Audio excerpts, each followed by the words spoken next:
Perfect. Chalo. Yes, very good afternoon, my dear friends. Right, come on, welcome you all.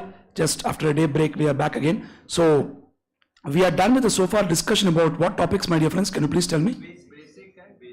Basic concepts. This is already done. Next, what we discussed? Residential status. In fact, these two topics we spent last 3 lectures and spent some good time, because obviously this topic are those topics where high probability question will keeps coming in the exam. Can you please participate in the revision for some time, then we'll proceed, my dear friends. Tell me, what is section 2.7? Dost. 2.9. Assessment year. 225A. Excellent. 231. Percent. 234. PY. Section 3. Section 4. What does chargeability section say?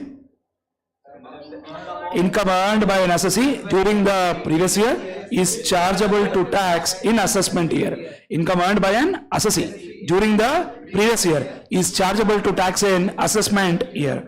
Getting clarity, everybody? How many exceptions are there? 5. Bolo beta, what are the 5 exceptions?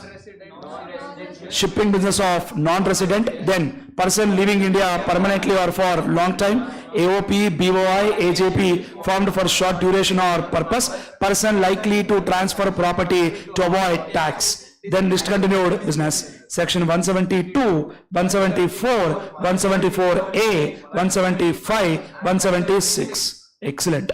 What is section 87A? Good. Only for whom? Resident individual whose total income does not exceed 5 lakh. Kitna beta rebate? 12,500 tax payable, whichever is. Excellent. 288A. Rounding off of income. 288B. Rounding off of tax. Excellent. 115BB. 115BB. Unexplained incomes, unexplained investments, unexplained expenditure. See, that tax rate is 60% plus surcharge 25, cess 4%. Effective rate 78%. Correct, my dear friends? Good. 112. Long-term capital gain general rate. Kitna beta? 20%. On amount exceeding? Nothing. Be careful. Don't get confused. Only get convinced. 112A. Long-term capital gain on sale of equity shares or units of equity-oriented fund or units of business trust through recognized stock exchange on which STD is paid. We will tax at the rate of 10% on amount exceeding. Very good. Same case short-term beta. 111A. Tax rate is 15%. Story is the same. Clear na beta? Good.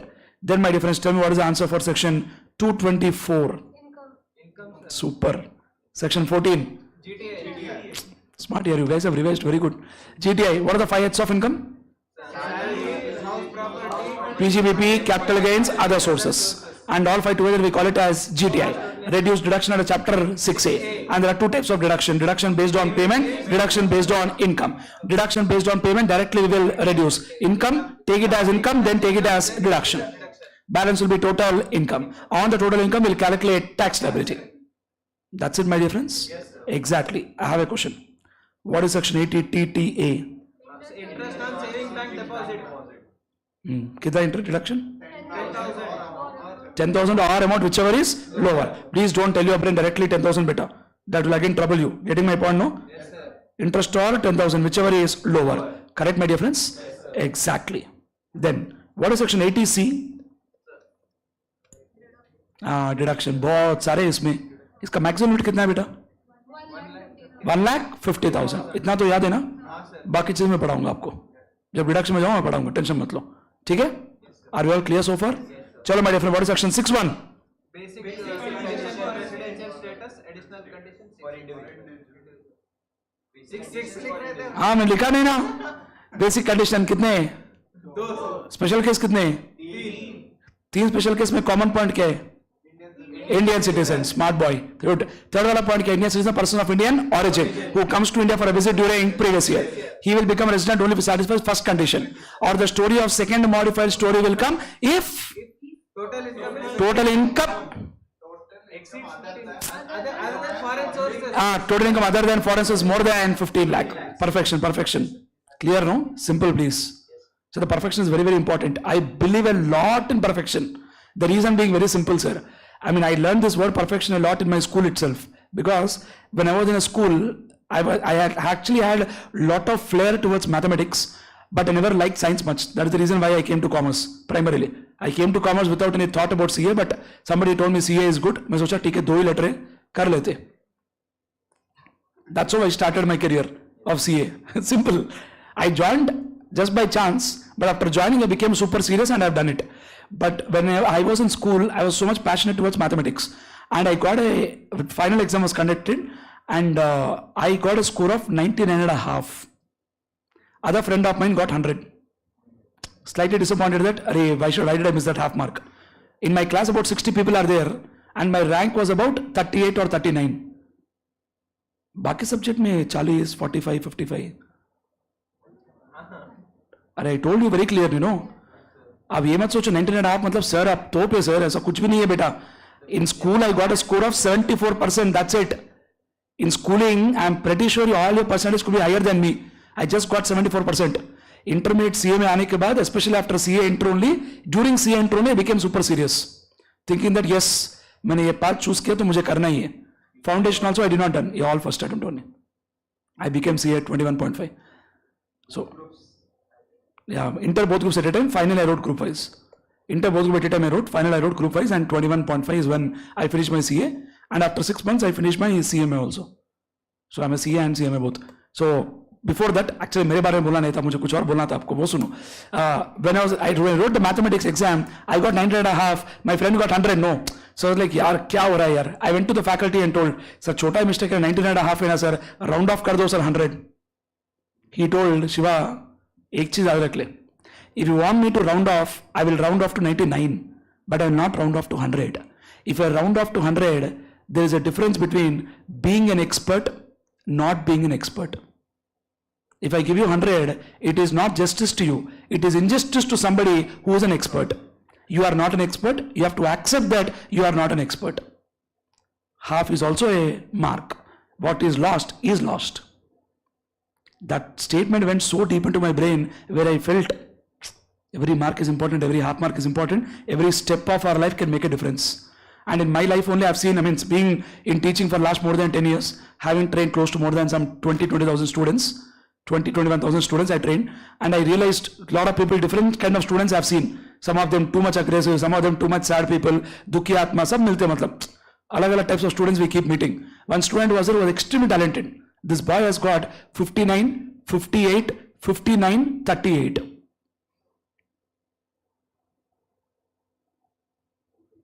Understood? Final level, one more student I saw. He got a score of 59, 58, 59, 39. अगर एक mark कोई subject में आता है, एग्जामिशन आता है, एक mark इसमें आता है तो ग्रुप खत्म. If you ask that student what is the value of 1 mark, he will tell. That is when I also felt that every subject, every concept, every topic, every line, every section is very important. We can't leave anything. क्योंकि एक point गया तो एक mark गया. Correct, no? Imagine one provision you left which you did not study. All subjects you passed. Total you got 198. And that question came in exam for 2 marks. वो भी लिखते तो 2 मार्क आते तो 200 होते थे ना. Okay, that's all. Enough of motivation. We'll talk again. Next, 6(1)(a). Deemed resident कितना कंडीशन है बेटा? हाँ 3 बोलो क्या है? He is a citizen of India. Second, क्या 15 lakh? His total income other than foreign sources is more than. Next, third condition. He is not liable to pay tax in any other country. That was too much actually. 6(6) बोलो अभी. 6(2)(6)(6). For HUF 6(2)(6)(4). Others, AOP, BOI, firm, LLP. 6(3) beta. company. What are 2 types of company? Indian company, foreign company. Indian company, what will happen? Always a resident. Foreign company? Resident only if control and management is only in India. Section 5. George. Wonderful. Scope of total income. What are the 2 types of income? Indian income and foreign income. Indian income, what will happen? Indian income Taxable for all. Foreign income. Taxable only for ROR and also for RNOR in two cases. Business income which is controlled wholly or partly from India. Professional income which is Set up in India. super, very good. Section 7. Accrued, deemed to be accrued. Deemed to be arise. Received, sorry, deemed to be received in India. Deemed to be received in India. Yeah, the employer contribution more than 12% of salary. Sir, ये सब बात कर रहे थे हम. Good. Section 9. Deemed to occur as in India. I'll ask you one, two more questions. Tell me the answer. 10-7. The IPS officer, Good. paid by Indian. What is that paid? The salary. Not salary, man. Purpose is allowances. Wonderful. Very good answer. Allowances. Now I'll put it in proper language. Allowances purpose is paid by government of India to an Indian citizen who is working outside India. That is example of section 10-7. That's it. So getting clarity, everybody? That's all. Matter is over. That's the revision what I wanted to do for 5-10 minutes. Done. Can I proceed? So before I proceed, next topic we'll discuss about income from house property. But before that, I want to take little bit of your time on discussion about some small cute discussion called agricultural income.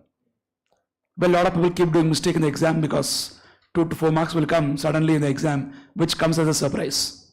Okay? I will focus on special areas which I want your answer. Think properly, think carefully and tell me the answer. Listen carefully. Sir, there is one person. I'll make you write the points. It's not there, leave it off. There was a person, Mr. A. Okay, man. He has got 10 acres of land. He has given the land on rent to one person, Mr. B. And the land is given on rent for agricultural purpose. Possible? Yes, sir. So speak out. Yes, sir. And this man is paying a rent of 3 lakh rupees. Is this agricultural income?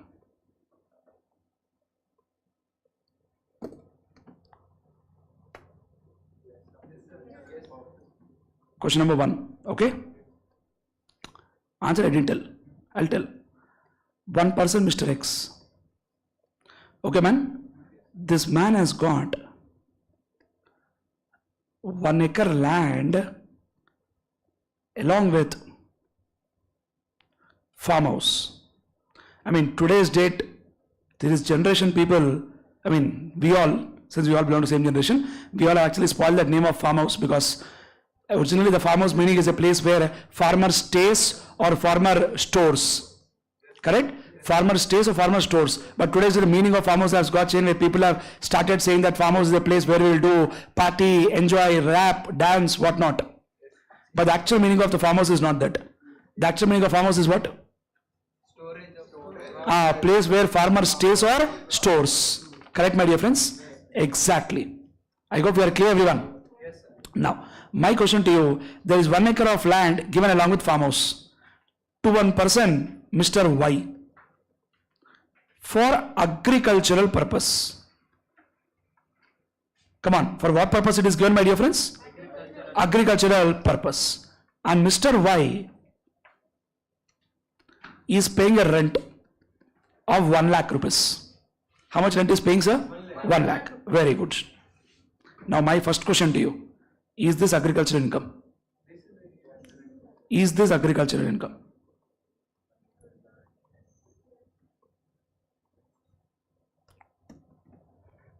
Adit, क्या लग रहा है?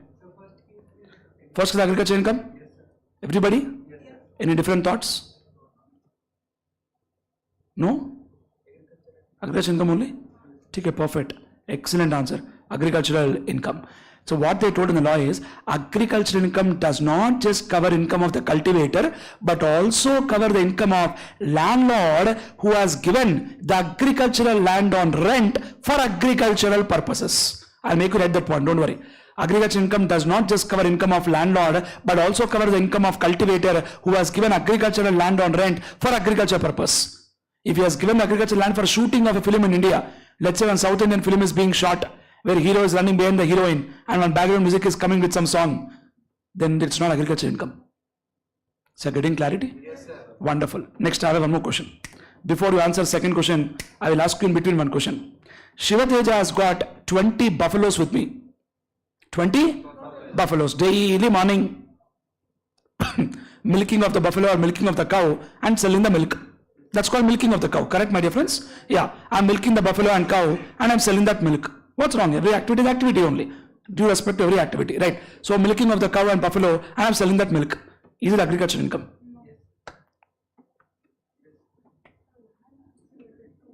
Sir, yes, sir, it is agriculture. If processed and all that, then. Wonderful. Answer is no. Agriculture income covers only income which is generated from the land. It does not cover dairy farming. Pisciculture, we don't call fishiculture, it's called pisciculture. Aquaculture, all this will not come under agricultural activity. Floriculture will come under agricultural activity because flowers come from the land. You're getting my point? That buffaloes, cows is called as dairy farming. Dairy farming will not come under agricultural activity. You're getting my point, everybody? Speak out. Next, one more question to you. That is, Shivateja, what I've done is, I'm going to a forest. I'm going to a forest. Whatever interesting trees I'm finding, I'm cutting the trees. I'll not do that example. Okay? I'm cutting the trees, which have grown just like that. Nobody has done anything. The trees have grown just like that. Is that possible, no? Yes, sir. There are some trees which will grow just like that without anything. Yes. Example, money plant. So being done. So I went to forest, cut one tree, sold the tree, got 5 lakhs. Is it agriculture income? What do you think? Why Adit? Why no? Sir आपने कुछ किया ही नहीं, ऐसा क्या?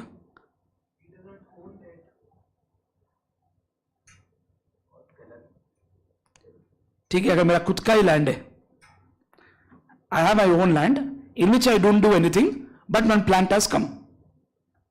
ठीक है ना? That plant I have cut and sold. अभी बोलो, मेरा own land है, खुद का है. I think that point you don't know, I guess. ठीक है, I'll tell the answer. Answer is, it is not an agricultural income. Because to call it as agricultural income, there are 2 important conditions. Condition number 1, person must perform basic operation. Person must also perform subsequent operation. Basic operation means sowing, plowing, seeding. Subsequent means cutting, tending, pruning, watering, watering, what do you call that? That chemicals, fertilizers, everything they use it now, my dear friends. So some operation should be performed on the land. Then only you call it as an agricultural income. If he sells trees of a spontaneous growth, then it is not regarded as agricultural income. You're getting my point? Chalo, coming back to the last question. What is this? Answer for this. Farmhouse. Is it agricultural income? Definitely answer is yes. Provided the farmhouse is used by the farmer for the purpose of staying or storing. Perfect. That is the answer. So clear, beta? Yes, sir. Put the idea in your book, agricultural income. I'll make you write some points first, then I'll proceed.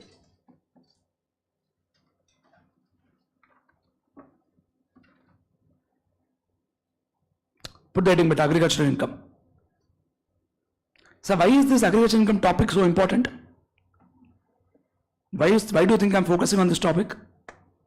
I can tell no directly, guys, you study what is there in that kuch bhi nahi hai. Agricultural income is exempt from tax in India. You know that, no? Yes, yes, sir. But there is some indirect route how government is playing. Yes, sir. What is that indirect concept? We'll talk. Chalo, look at first point. Heading taken agricultural income? Yes, sir. Right on first point. In general, agricultural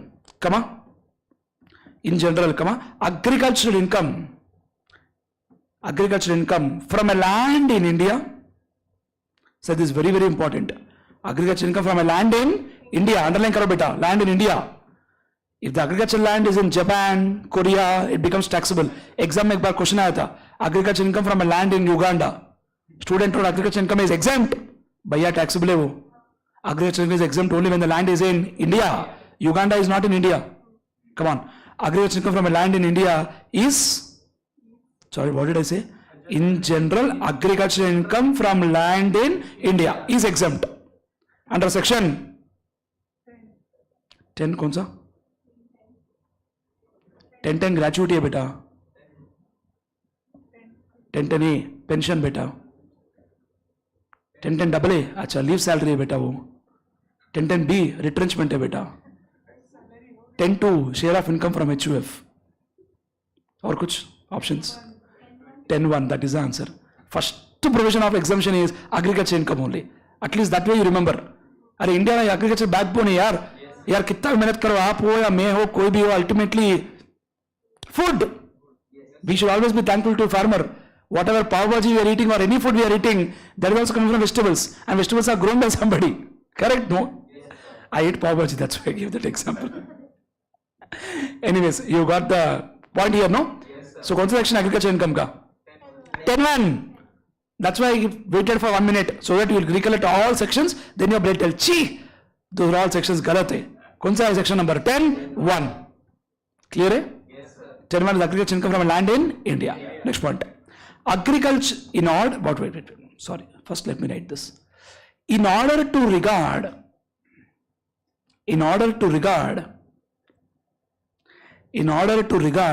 an income as agricultural income. In order to regard income as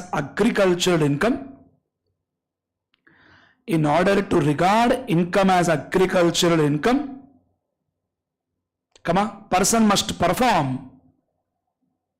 In order to regard income as agricultural income, person must perform basic and subsequent operation. पहले कुछ करना चाहिए, उसके बाद भी कुछ करना चाहिए. बिना कुछ करे आ गया बोले तो एग्रीकल्चर इनकम नहीं होता, वो उसको मेहनत करना पड़ेगा. Person must perform basic and subsequent operation. Next point. Agricultural income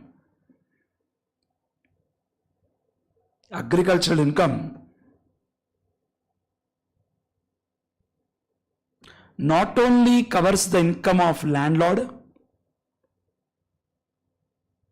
Agricultural income not only covers the income of the agriculture income not only covers the income of the cultivator. Remove that word landlord, that we'll add later. First let's write cultivator. Agriculture income not only covers the income of cultivator but also covers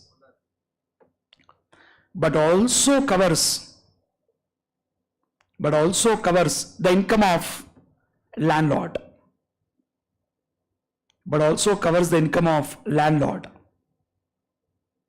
Who has given the agricultural land on rent. Who has given the agricultural land on rent for agricultural purposes. Who has given the agricultural land on rent for agricultural purposes. Clear, my dear friends? Yes, sir. Next point. It also covers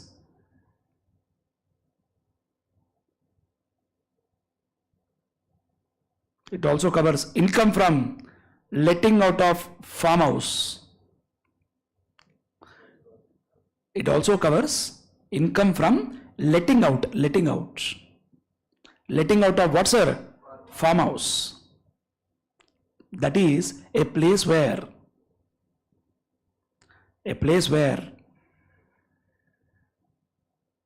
how do you rate that is? IE, please. That is a place where farmer stays or क्या बेटा?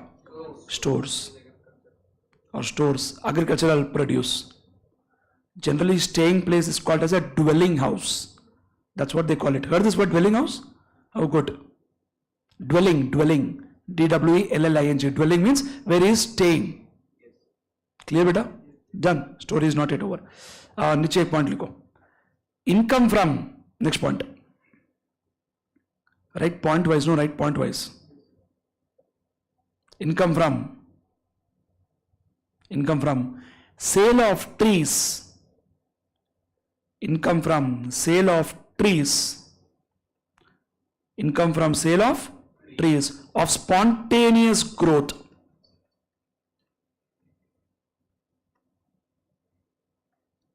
income from sale of trees or spontaneous growth is not regarded as agricultural income. कुछ किए नहीं ना? Correct Aadit? Yes. तो diary farming agriculture income क्यों नहीं बना, समझ गए ना? There is no basic subsequent operation what we are doing. Land पे कुछ कर रहे ही नहीं, बस सुबह मिल्किंग कर रहे तो एग्रीकल्चर थोड़ी ना होगा वो. Potatoes, tomatoes. Sir, is potato an agriculture product? Potato, tomato, apples, mangoes, vegetables, fruits, rice. No. Rice is not agricultural product. Paddy is agriculture product. Paddy is taken to a rice mill and they remove that husk, then do that coating, then that become a rice. Extra coating becomes a white rice, normal coating becomes a brown rice. Understood? Both important, to know the difference between paddy and rice. In income tax also, GST also. Exemption list also makes a difference. Okay? Come back. Now, my question to you. Heard of something called nursery? Yes, sir. LKG? Yes, sir. No, sir. What is nursery? Selling of plants and Saplings. Basically, they display saplings and sell. What is saplings, by the way? Small plants. Do you think they grow plants in nursery? Actually, no. They basically bring a big plant, convert that into small saplings and sell it off. Correct, friends? They have clarified that income from sale of saplings or seedlings grown in a nursery is regarded as agricultural income, even though basic operation is not performed. Land पे कुछ कर रहे क्या? नहीं. बड़ा plant लेके आकर उसमें से एक पीस छोटा मतलब small packets we take, we create that plastic content, outer we create that what do you call that mud content, put a small plant, tree will small coming. Sapling is a small plant only, no? Right now. Very, very important point. Came in exam for MCQ. Income from saplings or seedlings. Income from saplings or seedlings grown in a nursery. Income from saplings or seedlings grown in a nursery shall be regarded as agricultural income. Shall be regarded as agricultural income. Income from saplings or seedlings grown in a nursery shall be regarded as agricultural income, even though basic operations are not performed. Even though basic operations are not performed. So practically हम बोलते हैं basic operation मतलब plowing, seeding, होता है ना यार? I don't know whether you worked in the farm or not, but generally that's the basic thing what they do, no? I also didn't work, but picture देख के तो सीखते ना थोड़ा तो. जब तक सीड्स डाल दिए तब तक बेसिक बोलेंगे, उसके बाद का पूरा सब्सिक्वेंट ऑपरेशन ही है.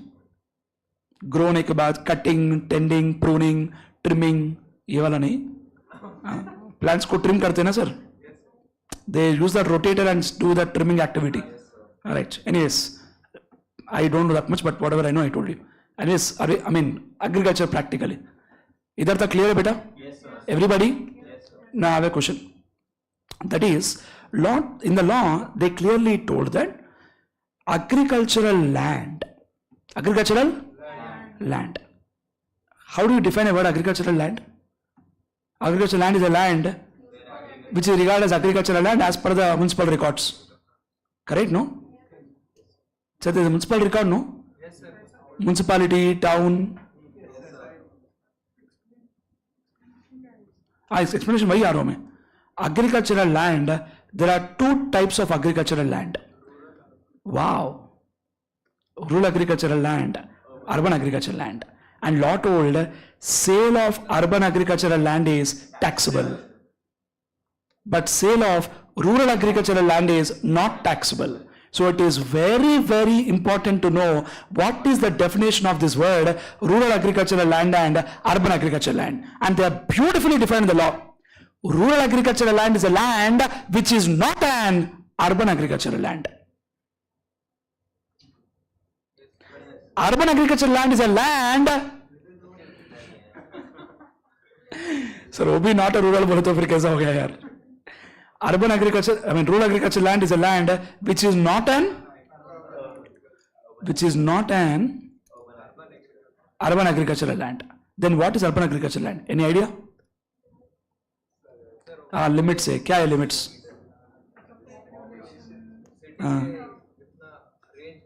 सिटी के रेंज में, क्या रेंज में?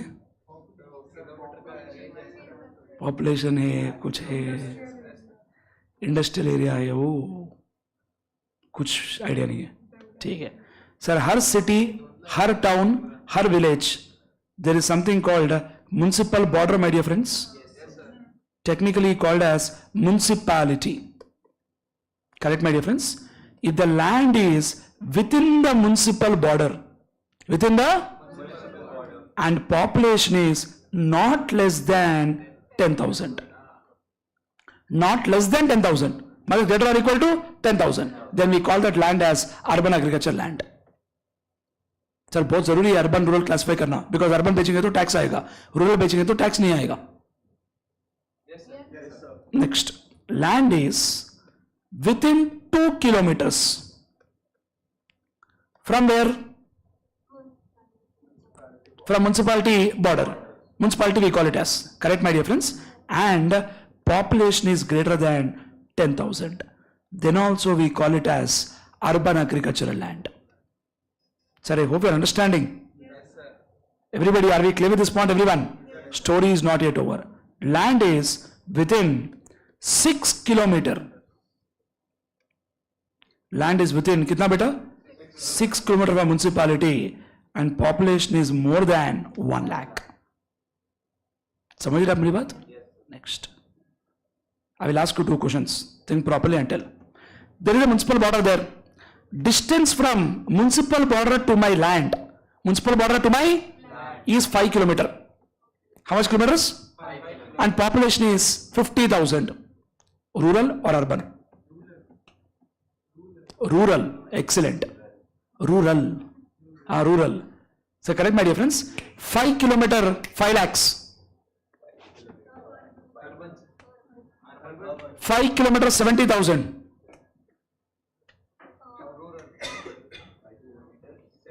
$70,000. रूरल. अरे क्या यार बोलो यार. 1 kilometer, 1 lakh. Urban. 1 kilometer, 1,000. Rural. Exactly. 1 kilometer, 90,000. Urban. Because one means within 2. Population is more than 10,000. हो गया यार बात. सब बोलो बेटा. And last point, within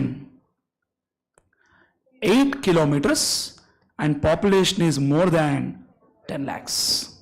Now the question to you. My land is 7 kilometers from municipality. How many kilometers? 7 kilometers from municipality. Population 7 lakhs. Rural. 7 kilometers, 70 lakh. 7 kilometers, 70 lakh. Urban. 7 kilometers, 7 crores. बोलो बेटा. Urban. 8 kilometers, 80 lakh. Urban. 8 kilometers, 8 crore. 9 kilometers, 9 crores. Rural. Once I say after 8 kilometers, whatever is the population, still it becomes a rural agricultural land. You are getting my point? 2 points, then I will close this. Point number 1. This population we will see as per latest census. And the last census was done in 2011. Every 10 years once they do. 21 they were supposed to do, but they have not done it because of COVID reasons and all. Next time they might do in 31. By the time they do it, high probability that India will cross China. Not technology, population. Is that clear now? Yes, sir. Exactly. One more interesting point. Sir, do we have lot of one-ways in places? Lot of places we have got so many one-ways? Especially in this place, in this city, not normal one-ways. And there are some bridges only car should go. There are some bridges only bikes can go. There are some routes only one way can go. What not? Already paid lot of challans. Anyways, so getting back to my point, everybody. Now my question to you. If I have to go from one place to another place, when I open Google Maps, it shows some distance, either by car or by bike or by walk. Correct? When, let's say, from X point to Y point, it shows the road distance, my dear friends. Yes, sir. Speak out. Yes, sir. But law says, please follow shortest aerial distance. One of the crazy point used by them. समझ रहे आप मेरी बात? Sir, in Punjab, there is one place called Jalandhar. Lot of mountain areas it is. So from one mountain to other mountain, if you have to go by road, it takes 12-13 kilometers. But if you go by air, it is only 5-6 kilometers.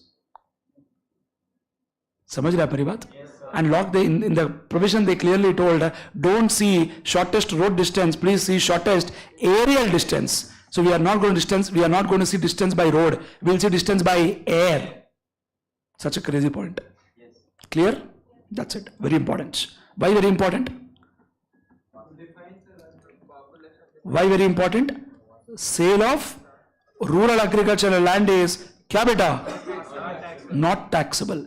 But if urban agricultural land is sold, it becomes a taxable. So it is very important to know what is a urban agricultural land. And don't try to take too much of effort to remember this. Okay? Simple, I'll make you write. But I just scroll so that you will not see there. Listen, land is within the municipality, population is not less than 10,000. Urban, within 2 kilometers, more than 10,000. Within 6 kilometers, more than 1 lakh. Within 8 kilometers, more than, after 8 कितना भी भैया population हो, कैसे भी rural बनेगा वो. Getting my point? And we'll see population as per latest census, which question only will tell you. And you will see shortest, हो गया concept. Is that clear? Yes, sir. Done. Take it, please. Important.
Within the municipality border के अंदर ये land 10,000 कम हो तो rural हो जाएगा फिर. या दोनों कंडीशन है सर, ये सब एंड है, सारे के सारे एंड ही है, बोथ कंबाइंड कंडीशंस. हाँ, अगर कोई भी फेल होगा तो रूरल बन जाएगा, रूरल होगा मतलब टैक्स नहीं आएगा। सर अपन एग्रीकल्चर इनकम की बात नहीं कर रहे, agriculture income can come from urban land और rural land, doesn't matter, but we talking about sale of the land. When we are selling, it's a rural land, not taxable. Urban land, it is taxable. If it's agriculture income, it can come from rural land, it can come from urban land, it doesn't matter. समझ रहे आप मेरी बात? Sir, can I proceed? Right. Now listen. Two more important concepts in agriculture income, then we can close this. The two more important concepts are like this. First, sir, just now I told you that agriculture income is primarily exempt. Under which section? 1. Imagine there is one person, Mr. X. He has got 25 lakhs agricultural income. और कुछ भी income नहीं है, पर agriculture income 25 lakh है साल का. Possible, no? There are people who are making a lot of money in agriculture also. But the percentage is less. Who are losing is more, who are gaining is less, whatever it is.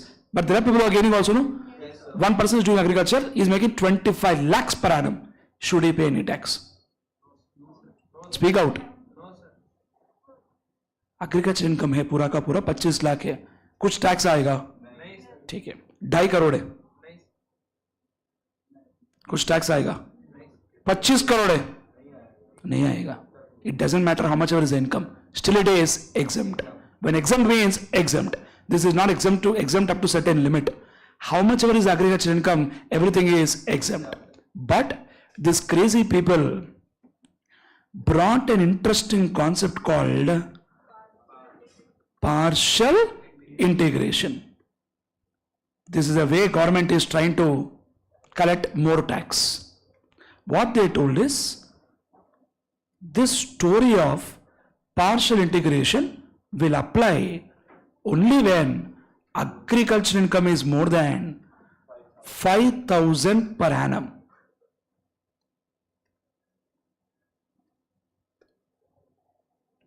Agriculture income more than 5,000 per annum, and non-agriculture income is more than basic exemption limit. समझ में आए sir? अगर ये दो है तभी ये concept apply होगा. अगर एक बंदे के पास सिर्फ एग्रीकल्चर इनकम है, will the story come into picture? If a person has got only non-agriculture income, will the story come into picture? Speak out. Now what happens in the law is that they told, please do some process. That is, step 1, calculate tax on agriculture income plus non-agriculture income. Step 2, calculate tax on agriculture income plus basic exemption limit. What is basic exemption limit? 2.5 lakh, 3 lakh or 5 lakh, as the case may be. Normal, senior, super senior. Then step 3, 1 minus 2. Step 4, surcharge if any. ये तो आएगा ही आएगा. Surcharge if any in bringing partial integration. Listen. So for example, one person, Mr. A, this man has got agriculture income 1 lakh, non-agriculture income, let us say 3 lakh, and this gentleman age is 34 years. अब मुझे बोलो बेटा, is agriculture income more than 5,000 per annum? दोस्तों बोलो ना यार, agriculture income more than 5,000 per annum. Is non-agriculture income more than basic exemption limit? वो भी ऐसे, ये भी ऐसे. partial integration नहीं आएगा? आएगा. अब सुनो, sir, if I solve the question without partial integration, without what? Agriculture income will be exempt, and non-agricultural income, what will happen? 50,000 का 5% कितना होगा बेटा? 2,500. रिबेट छोड़ दो, साइड में रखो रिबेट, सब बराबर है, इतना आएगा. डन. अगर समझो I do partial integration, if I do partial integration, क्या करेंगे बेटा? Step 1, tax on agricultural income plus non agricultural income, मतलब कितना होगा? Tax on 4 lakh. बराबर है? कितना आ रहा है? 1.5 लाख का 5% यार, 7,500, 7,500, सिंपल यार, बोलो यार. Now tell me, what is step 2? Tax on agricultural income plus basic exemption limit, which is 3.5 lakh, which is 5,000. So 2.5 lakh तक जीरो है यार, 1 लाख का 5% है, कितना होगा बेटा? 5,000. Step 3 क्या है बेटा? Step 1 minus step 2. 7,500 minus 5,000 कितना है बेटा? 2,500. दोनों में सेम आया है. यस और नो? तो फिर ये क्यों लेके आए partial integration?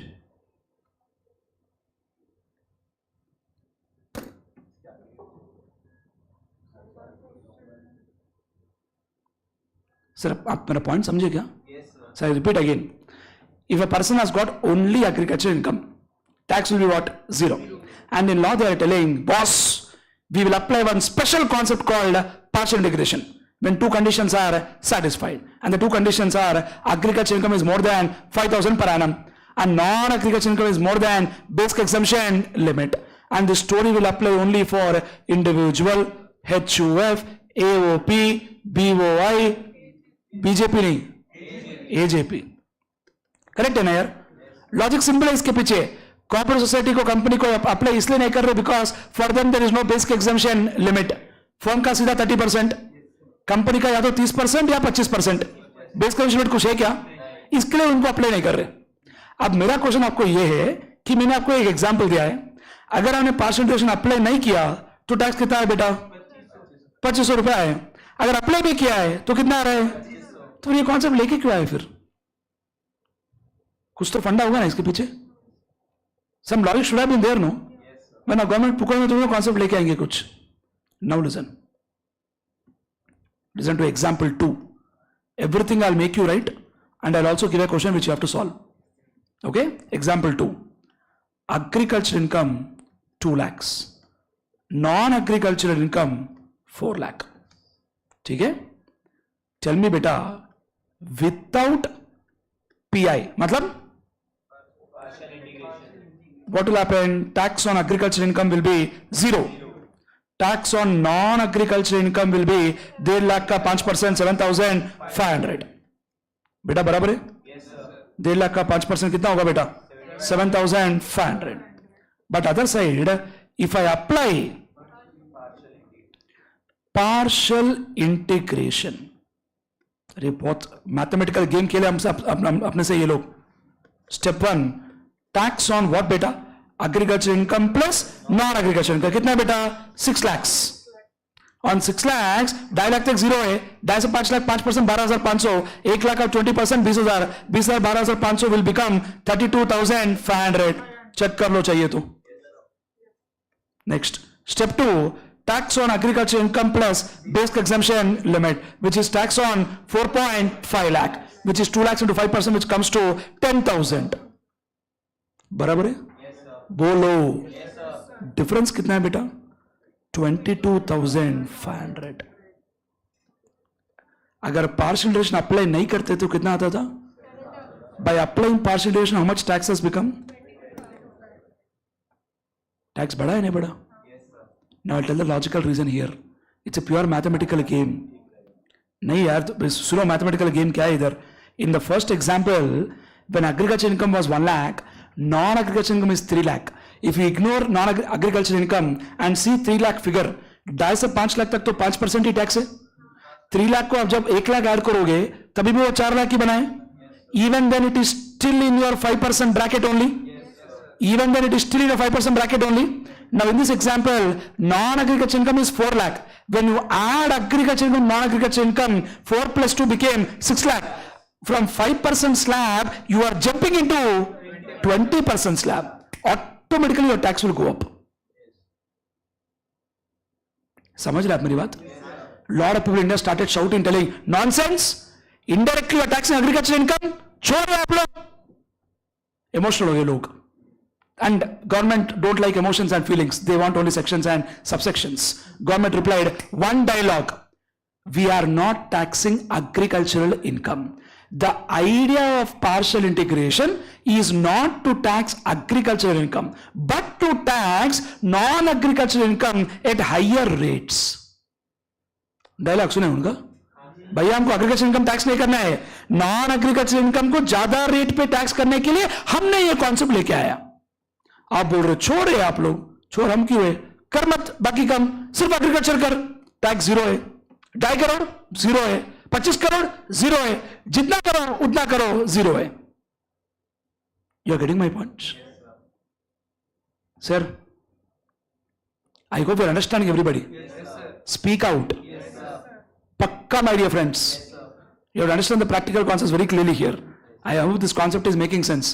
When will this story come into picture, partial integration? Only when agriculture income is more than 5,000 per annum. Non-agriculture income is more than basic exemption limit. Clear? Once upon a time, Shivateja also had both agriculture income and non-agriculture income. मैं करता था ये सब, मुझे apply होता था ये सब. But since last 2 years, I don't have agriculture income. I gifted all my agricultural lands to my mother. I have 2-3 acres of land near Hyderabad. That 2-3 acres of land I gifted to my mother. My mother has only agriculture income now. She doesn't have anything, and she is not paying any tax. उनको tax आएगा क्या कुछ? Because she has what income? She gets close to about 3 to 3.5 lakhs per annum agriculture income. Does she pay any tax? If it becomes 3.5, became 35 lakhs, will she pay any tax? अगर मेरे हाथ में आ गया तो partial integration step 1, step 2, step 3, समझ गए ना? That's all. Sir, I hope this concept is clear for all of you. What do you call this concept as? Partial integration. And the story will come into picture only when agriculture income is more than 5,000 per annum, non-agriculture income is more than basic exemption limit. The whole idea of the government is they are just trying to play a mathematical game so as to tax more. And if a person has got only agriculture income, बेटा हम तेरे को touch ही नहीं करेंगे, तुम्हारा tax zero हो जाएगा, enjoy करो. Sir, clear है? Everybody, sir, take it. Very interesting.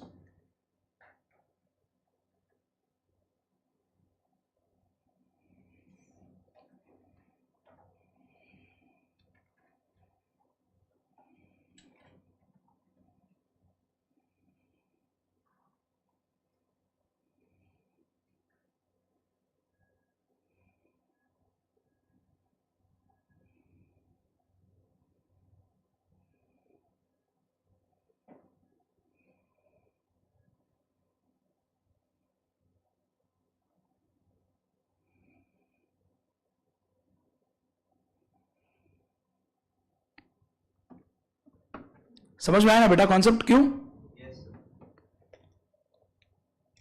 I don't have any agriculture income, कुछ नहीं मेरे पास, सिर्फ नॉन एग्रीकल्चर इनकम है.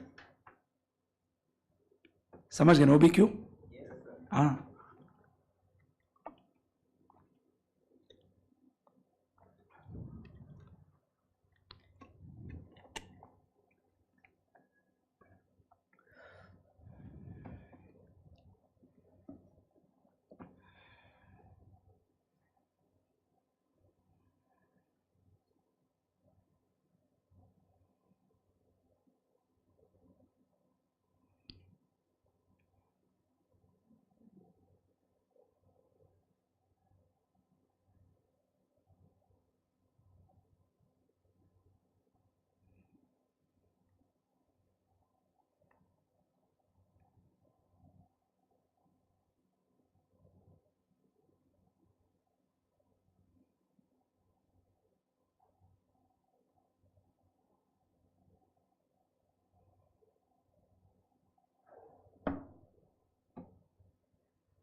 Say done.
डन बेटा?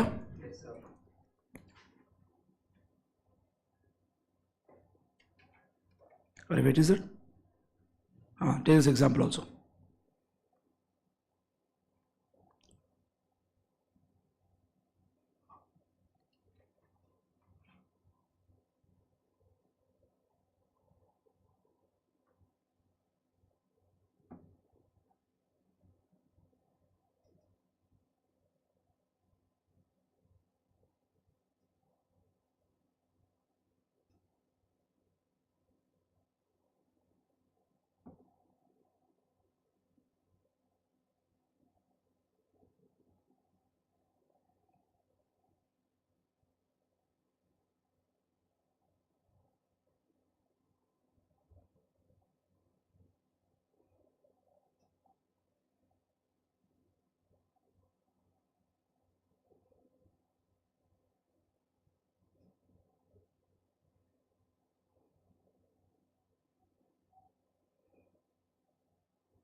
दोस्तों हो गया? चलो give a question, please solve. Compute tax liability of mister x. बेटा लिखो ना please. Compute tax liability of mister x 866. Compute tax liability of mister x 866.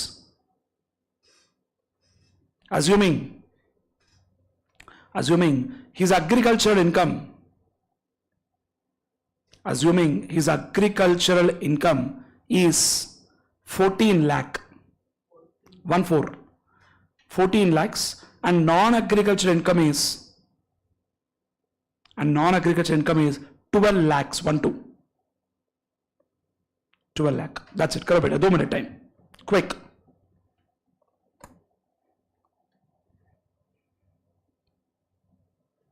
Come on, get me the answer. 2 minutes time.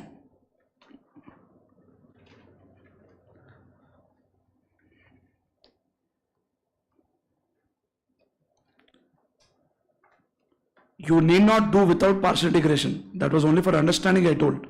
You have to do only what? Partial integration. That's it.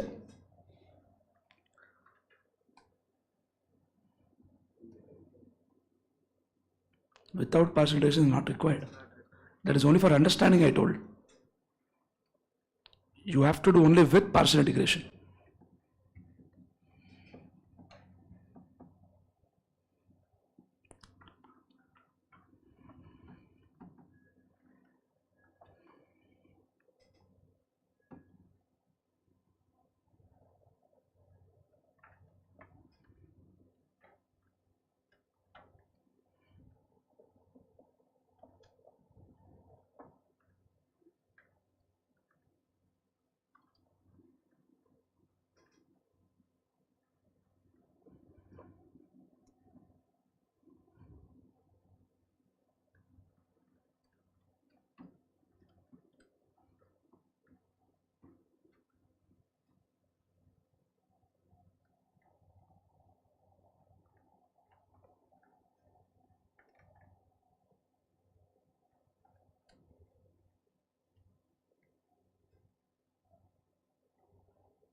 हो गया बेटा? क्या है answer?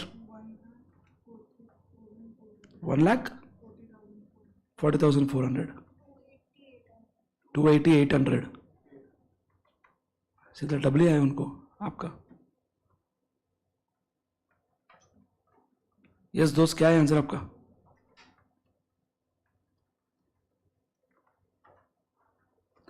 How do you do this? First we'll start with step 1, tax on agriculture income plus non-agriculture income. How much is the total figure? 26 lakhs. Tax on 26 lakhs. How much is the figure? 5,90,000. उधर ही गड़बड़ हो गया आपका. हाँ, 10 लाख तक तो income कितना होगा? 1 लाख आएगा. 1 lakh 10,000 and 16 lakh 30%, 480 plus 110, 590, perfect. Sir, Casio, Citizen, whichever company it is, answer should remain same.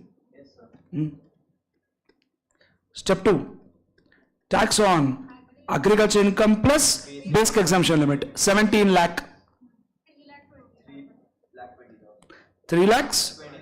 Excellent. Step 3. 1 minus 2. कितना बेटा? 2,70,000. That's it. Step 4. HEC at the rate 4%. कितना बेटा 4%? 10,800. That's it. So answer is 2,80,800. क्या कर दिया बेटा आप? टैक्स कैलकुलेशन गड़बड़ हो गया? सीनियर सिटीजन नो 3 लाख 2,500 फर्क पड़ेगा ना? कैसे है 2,500? 5,000 का फर्क है, 5% टैक्स है. 2,500 will make a difference.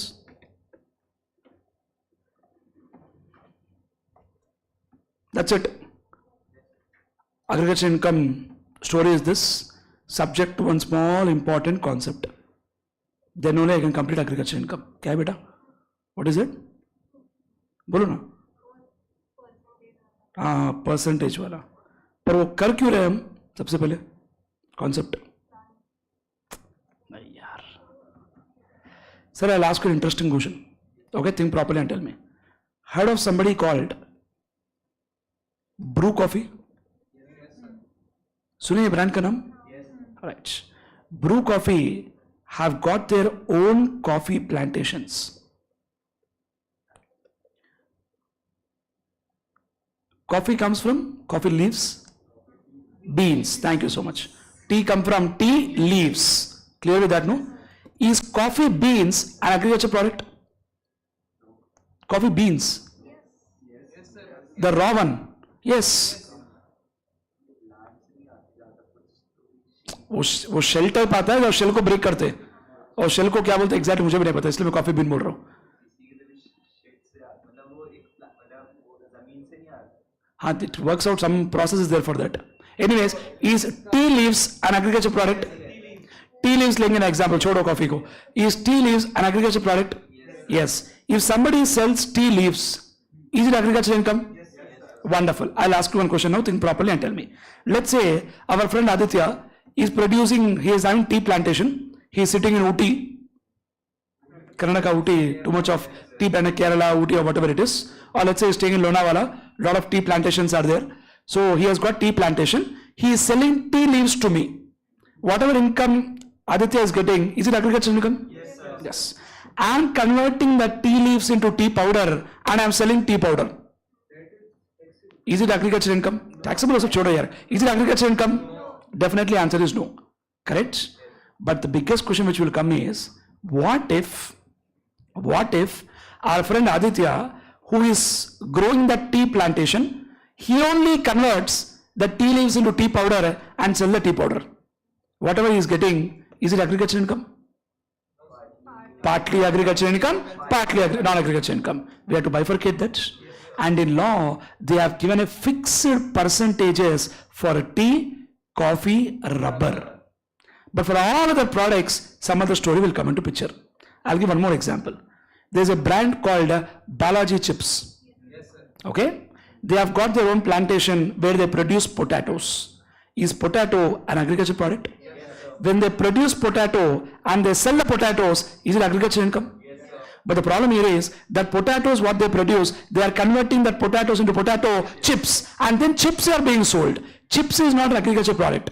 But whatever income they are getting is partly agriculture income, partly non-agriculture income. Because the chips are made out of potatoes. The potatoes are produced by them only. Clear? Yes, sir. I'll give one more practical example. Heard of one brand called Mapro? Yes, sir. Very popular in Maharashtra. They have their own plantation. Do you know that? If we go towards Lonavala, we'll find huge. Heard of one more brand called Kisan? Tomato ketchup. They have got their own tomato plantation. I hope you're getting my points. So now, law has given some fixed percentages only for tea, coffee and rubber. But for all other product, they gave a different story. Yeah? We are talking about Rule 7 first. I'm writing a word called apportionment of income. Being a costing student, I don't think I need to tell you the word called what is apportionment. Segregation. Apportionment of income in case of other than tea, coffee, rubber. Apportionment of income in case of other than what, sir? Tea, coffee and rubber. Correct, my dear friends? This point came in exam so many times. Listen carefully. What they told is business income or non-agricultural income is equal to selling price of product. That means selling price of potato chips. Balaji example I'm taking. Selling price of potato chips minus fair market value of potatoes. Fair market value of what, sir? Potatoes. Minus processing cost. Processing cost is the cost incurred to convert potatoes to potato chips. और एक class का example दूं क्या? Sugar. Lot of people who are selling sugar have got their own sugarcane plantation. They produce sugarcane. Sugarcane is agriculture product, but not sugar. And that sugarcane they process into sugar and then sell sugar. So sugarcane पता है ना? Yes sir. गन्ने, wait, whatever you call it. So बराबर ना? Then, what is agricultural income? Fair market value of agricultural produce minus production cost. The word is not processing cost. The word is production cost. Production cost is the cost incurred to produce potato. Processing cost is the cost incurred to convert the potato into potato chips. Sugarcane example, to produce sugarcane, to convert sugarcane into sugar. Simple. This is a story of other than tea, coffee, rubber, which you can apply to any product, whatever you want. Any product, whatever you want. Correct, my dear friends? Sir, heard of one brand called Appy? Apple juice. उनका खुद का apple plantation है. They use the same working for bifurcating between agriculture income and non-agriculture income. Because agriculture income, they don't pay tax. They pay tax only on non-agriculture income. Why agriculture income we don't pay tax? Because it is exempt. Under which section? 10(1). I don't think you'll forget in lifetime, no. 10(1). Clear, beta? Yes sir. This is a story of which rule? 7. Rule 7, which is for other than Coffee. tea, coffee, rubber. Now let's talk about tea, coffee, rubber. Rubber, coffee, tea. Rubber is given by Rule 7A. Coffee is given by Rule 7B. Tea is given by Rule 7C. Good. Answer is 8. Intentionally I ask so that you will remember. Yeah? 7 is for what, sir? Rubber. Rubber, they also call it as latex. Centrifugal latex, whatever they want to call, they call it. Heard this word centrifugal latex, they call it. For rubber, they directly told agriculture income is 65%. Non-agriculture income is 35%. मतलब अगर selling price 100 रुपए भैया 65 rupees है agriculture income, 35 rupees है non-agriculture income. That's what they divided. Fixed percentages are given in the law. Only for tea, coffee and rubber. But for all other product, we'll apply the principle what I told you. समझ में आ रहा है बेटा? Yes sir. Then coffee, we have got two types of coffee. Black coffee, green coffee. No. First category is called coffee grown and cured. Second one, grown, cured, roasted and grounded. I am not a big coffee lover, but a lot of my friends who love coffee, they keep telling me that roasted coffee beans taste is different. Normal coffee beans taste is very much different. It makes a huge difference in the taste is what they say. I mean, I'm not a coffee fan because I love tea more than coffee. But anybody here coffee fans? अच्छा, roasted coffee beans try करेगा? Yes sir. In fact, some people go so far कि घर में ही roasting machine डालते हैं और अच्छा, हफ्ते के अंदर ही खाते हैं. Oh is it? तो दे गुड दैट एक्सटेंट, घर पे मशीन रख के उतना करना, ठीक है जो भी है. अरे हमको नहीं, मतलब I am not so crazy about Starbucks coffee and all. I mean I am more crazy about छोटे से जगह पे जाओ जो भंडी पे वही कॉफी बनाते हैं, चाय बनाते हैं. हाँ, कांच वाले ग्लास में पियो, जो मजा ही अलग है. साइड में एक बिस्किट मिलेगा, बस खत्म हो गया बात. पार्ले जी या वॉट एवर जी, बस हो गया इवनिंग का स्नैक्स परफेक्ट. Correct no? आज Starbucks cafe, Starbucks coffee, that same coffee sells, but he call it as cappuccino, cafe latte. It's all to mint your pockets, that's it. Anyways, whatever, that's their business, due respect to them. Come on, coming back. It's all your personal choice. Agriculture income, they told 75%. Non-agriculture income 25%. अब मुझे इधर बोलो, agriculture income कम रहेगा, ज्यादा रहेगा? कम रहेगा ना? Logic है ना यार? 60%. Non-agriculture income 40%. लॉजिक है ना यार? ज्यादा एक्टिविटी कर रहे हैं ना आप, रोस्ट भी कर रहे हैं, ग्राउंड भी कर रहे हैं, सब कुछ कर रहे हैं, तो बढ़ेगा ना नॉन एग्रीकल्चर इनकम फिर? यार बोलो यार. So grown and cured, what is the answer? 75-25. Grown, cured, roasted, grounded. Wonderful. In tea there are 2 categories of tea: normal tea, lemon tea, iced tea, green tea, black tea. Like that is all practically keep with you only. Okay? Straight away they told agriculture income is 60%, non-agriculture income is 40%. As per income tax, there are no categories in tea. इधर पीते क्या lemon tea? नहीं क्या? अरे हमारे यहाँ बहुत चलता है lemon tea. Anyways, without mixing that milk, the thing will be there, no, the tea thing. In that we add little bit of lemon, ginger, and then drink. That will actually clean your body. It works as a detox. We say no detox. I mean, जो कचरा हम जो खाते हैं रोज सुबह से शाम तक, थोड़ा सा साफ करते हैं कचरे को. Anyways, keeping that story aside, forget all that green tea, black tea and all. There is nothing called black tea, green tea here in income tax. Tea is tea. Coffee? दो क्या है? Grown and cured. Grown, cured, roasted, grounded. That's it. That's the end of story for agricultural income. High possibility 2 marks can come in exam. 4 also can come. Never know. 2 और 4 के बीच में आता है बहुत बार. May 22 में आया था ना? आएगा, क्यों नहीं आएगा? इसके ऊपर कुछ नहीं आएगा, वो तो गारंटी है. मतलब जो हम पढ़े कॉन्सेप्चुअली इट्स ऑल कवर्ड.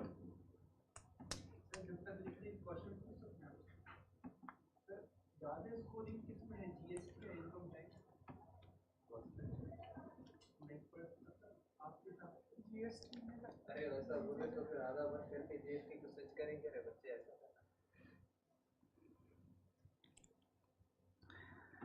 ये हाफ माइंड क्वेश्चन है सर. ये 60 मार्क है और 40 मार्क है, फर्क पड़ता है ना यार.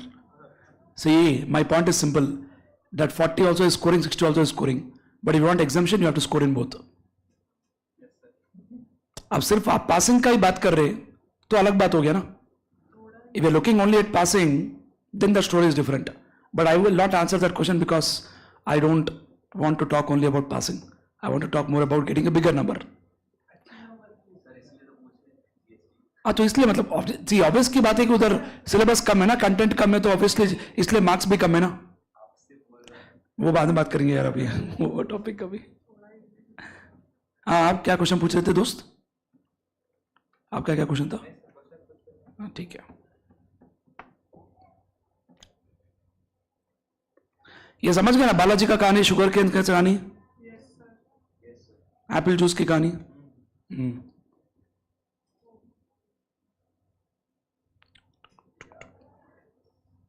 याद रखेगा तू ये. You will try to remember this. It's a pure logic, no? You sold potato chips, you will reduce what? Market value of potato, reduce what? Conversion cost. हो गया ना बात? Sir, while writing also I told you potato, but I wrote the actual words. और agriculture income क्या रहेगा? जो potato को market value रहेगा वही रहेगा. क्योंकि सर अगर पोटैटो आप बेचते थे तो पैसे आते थे ना, आप बेचे नहीं, आप खुद के पोटैटोस को कन्वर्ट किए, तो पोटैटो को कुछ मार्केट वैल्यू होता है ना, उसमें से आप पोटैटो प्रोड्यूस करने के लिए कुछ खर्चा करे, वो माइनस करो, आपका एग्रीकल्चर इनकम आ जाएगा ना. पोटैटो बाहर बेचते थे, 2 लाख रुपए आते थे, वो पोटैटो प्रोड्यूस करने में 50,000 खर्चा हुआ, 1.5 लाख आ गया एग्रीकल्चर इनकम, बराबर ना? आप जब वही पोटैटो को चिप्स में बना, चिप्स को बेच रहे हैं, तो क्या कमा रहे हैं आप? चिप्स बेच से कुछ पैसा आ रहा है, उसमें से क्या माइनस करेंगे? पोटैटो जो मार्केट वैल्यू माइनस करेंगे, बिकॉज एग्रीकल्चर इनकम में जा चुका है वो, और पोटैटो को चिप्स बनाने के लिए कुछ कन्वर्जन कॉस्ट इनकर करें ना, वो माइनस करेंगे, सिंपल, क्लियर है ना? हाँ, बस don't try to remember anything, बस only just try to focus on concept, that's it. हाँ, 1 सेकेंड बोलना बेटा. अच्छा, ऊपर वाला क्या?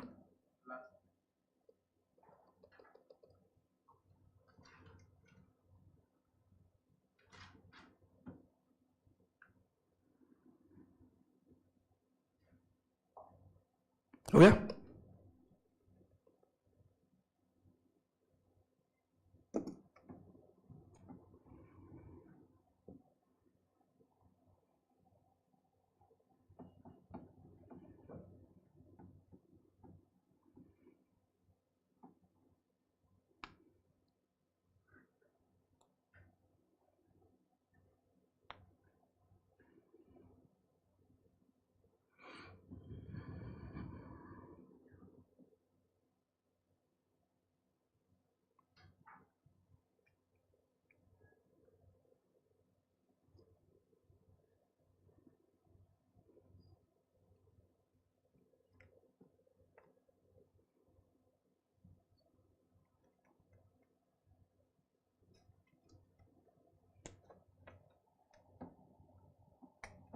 Done. Once you finish writing this, you can take a short break for 10 minutes, and after that we'll start discussion about income from house property. We'll start the head of income first. ठीक है? उसमें बहुत सारे special points है which we'll talk in detail. बोलना दोस्त, क्या पूछ रहा था? सर वो अभी स्पेशल टाइप ऑफ वुड होता है ना, उसके लिए भी स्पेशल टाइप ऑफ अभी अपना सैंडलवुड हो गया वो सेम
यूपी में आया हूँ जब से, तो सबसे अच्छा खाना मैंने वही खाया मतलब नॉर्मल डेज में, बहुत अच्छा। I was thinking that food is comfortable here. बहुत आप हो कहाँ से वैसे?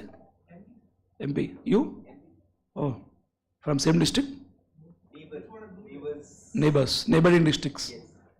आप दोनों के डिस्ट्रिक्ट बीच में जो है ना, उसको बोलेंगे agricultural land.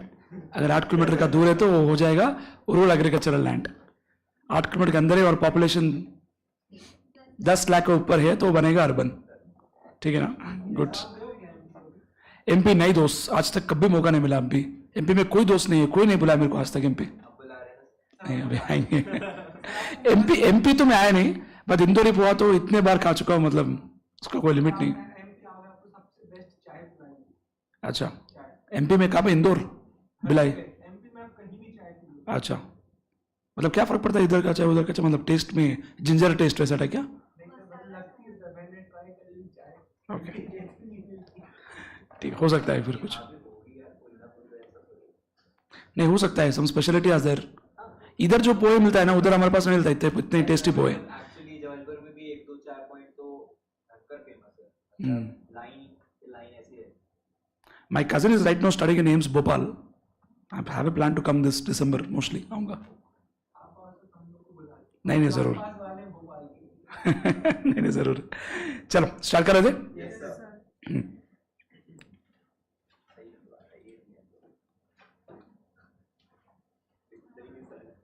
Huh? Yes, my dear friends, come on, get back. So friends, we're done with discussion about agricultural income, where we discuss what are the interesting provisions we discuss in this topic. Can you please name the section numbers? Can you please name the section numbers what we discuss in this topic?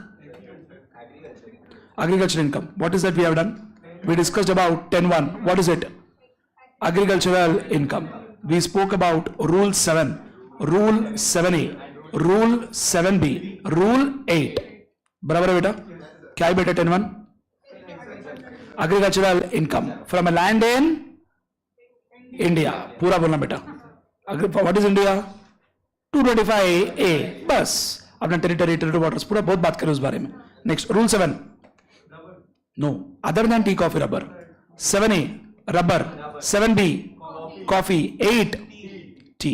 बराबर है बेटा? Section 14 GTI. Good, smart. 225A, 87A, Rule 7. Other than tea, coffee, rubber.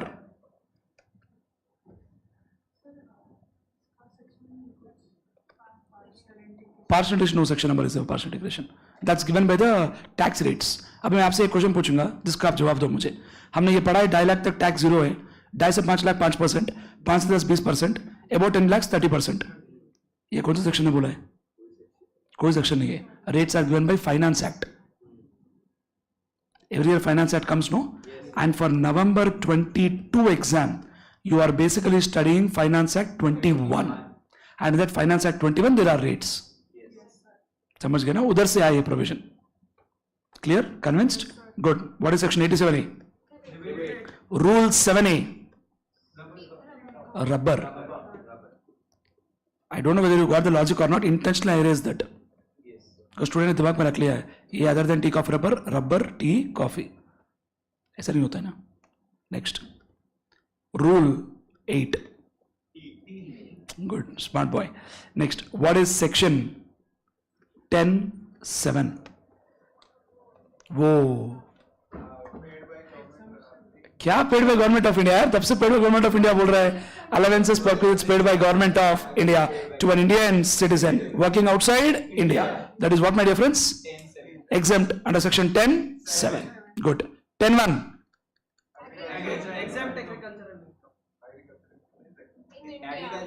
From a land in India. अरे आप जब तक वो from India नहीं बोलेंगे मैं बैठ जाऊंगा ऐसे ही. You cannot forget that. Next, what is rule 7? 7C. Don't invent. Not there. 7B. Coffee. B for beans. Coffee beans. So clear है बेटा? Rule 8. T. 115.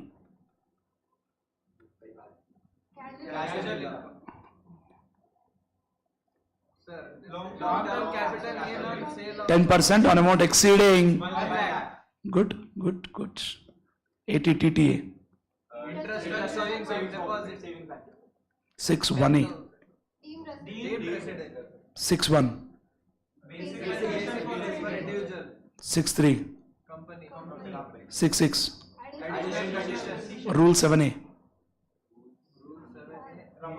Rubber. Rule 8. Rule 7. 87A. 7B. Coffee. Clear, no? Yes, sir. Sir, I am sure we are able to remember section numbers also. Very much possible. You will remember, no doubt about it. I don't know how much you remember in regular class, but even in this class also I'll make you remember, no doubt. Clear? Let's proceed, my dear friends. Without any second thought, let's start discussion about a beautiful topic called income from. I cannot complete that today, but today I'll discuss lot of interesting aspects in this house property. Are we ready? And let me tell you first interesting point. This chapter is dealt from section 22 to section 27. 28 is PGBP. 21 is in salaries. Clear, eh? 22 to what, sir? 27. First of all, what is section 4? Exactly. Same way, my dear friends, for a house property we have got section 22, which is a chargeability section. Chargeability section for house property. Friends, please understand that for every head of income, there is a chargeability section. For every head of income, there is a chargeability section. And the fundamental purpose of chargeability section is very, very clear, my dear friends. That is, chargeability section defines the scope of coverage in the head of income. You're getting my point?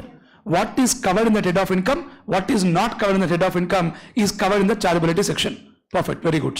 You're getting my point, everybody? Chargeability section basically defines what is the scope of coverage. What is covered, what is not covered in the head of income is given by the chargeability section. So getting clarity? So what is section 22? Chargeability section. Chargeability section says there are 3 conditions. 2 minutes, you listen first, then we can write down. There must be a building or land appurtenant thereto. Clear? What is the first condition? There must be a building or land appurtenant thereto. What is the meaning of building? Okay, I'll ask one question, which you tell me. I have constructed 4 walls. 4? But I have not put a roof. Is it a building? Answer is yes. Existence of roof is not a prerequisite to call it as building. You getting my point? Next. I constructed a building which is made of wood.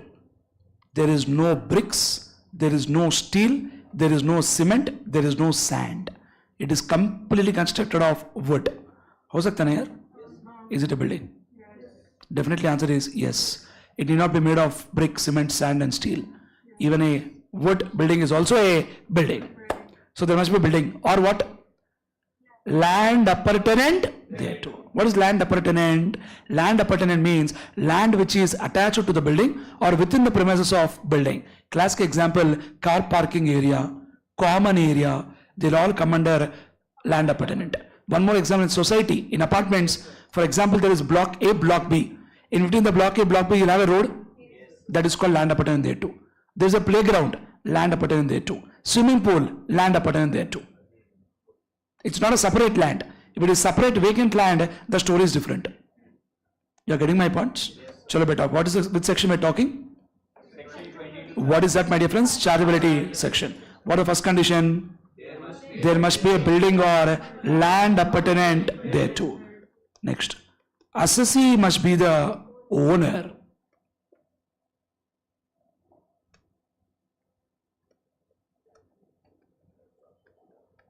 Owner includes deemed owner, which is given under section 27.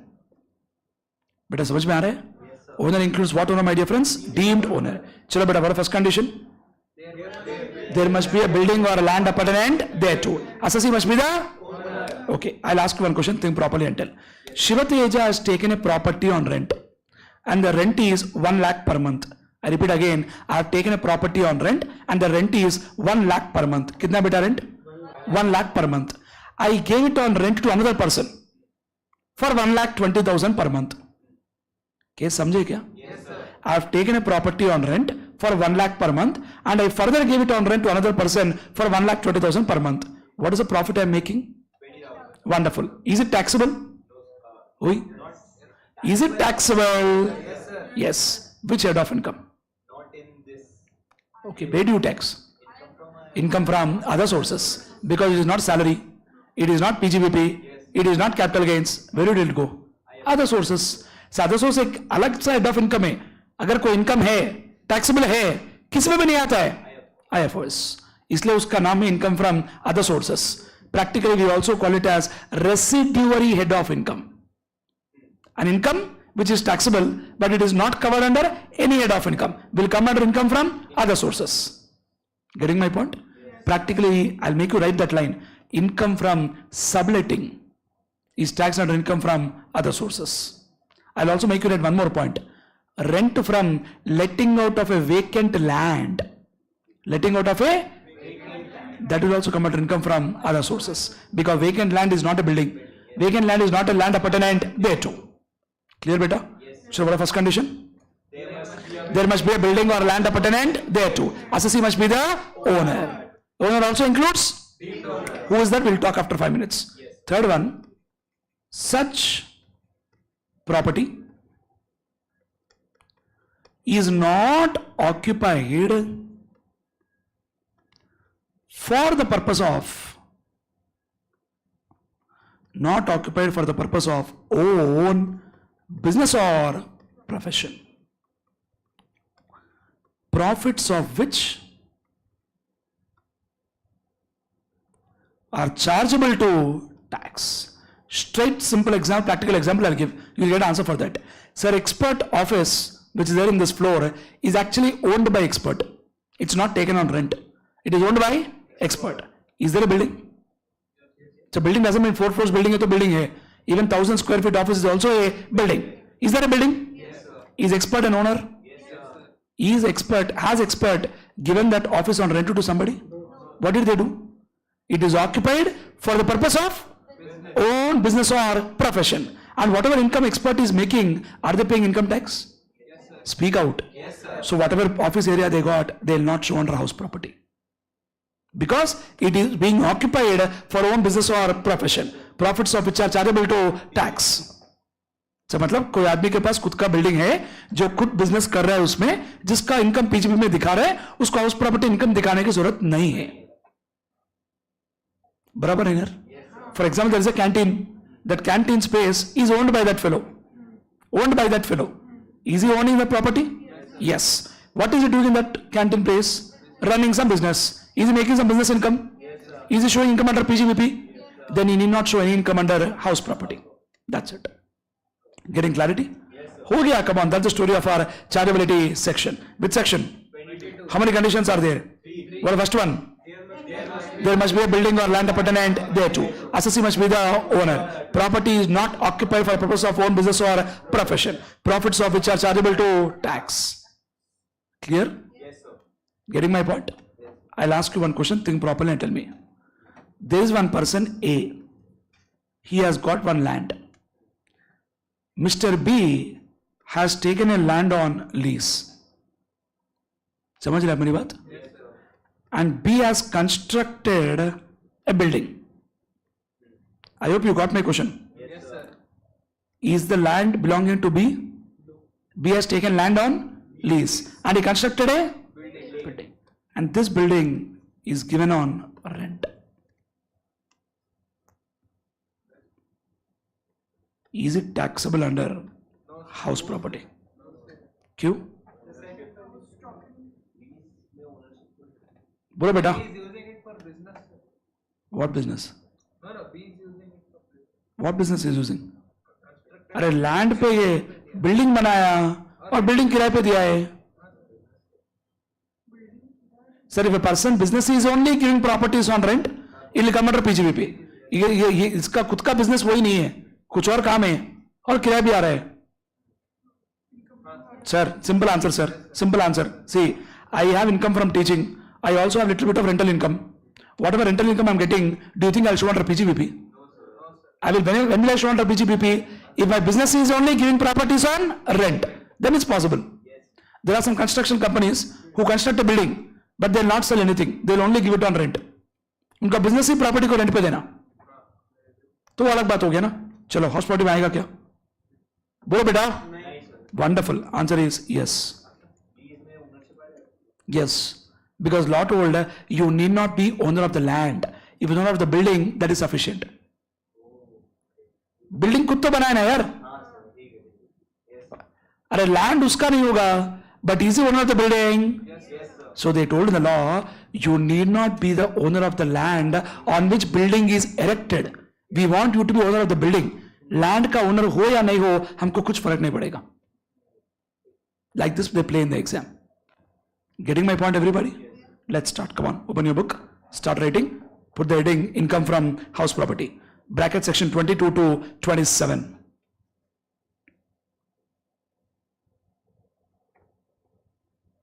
Come on beta, put side heading section 22. Title क्या है उसका? हाँ, वो 3 point लिखो, बाकी कुछ भी मत लिखो, मैं बोलूंगा वो सब बाकी का.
ओके बेटा, लिख दिया क्या?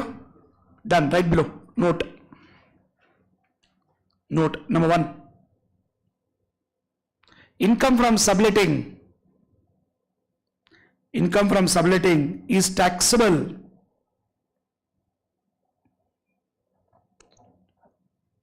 Income from subletting is taxable under income from other sources.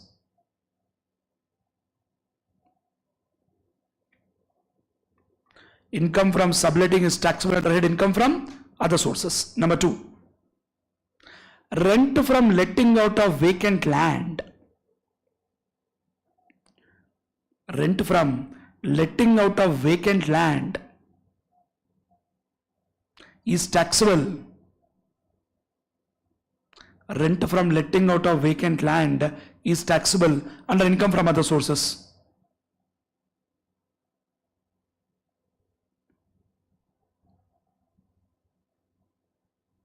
ठीक है. Third point, assessee need not be the assessee need not be the assessee need not be the owner of the land. Assessee need not be the owner of the land on which assessee need not be the owner of the land on which building is erected. बराबर है बेटा? assessee need not be the owner of the land on which building is erected.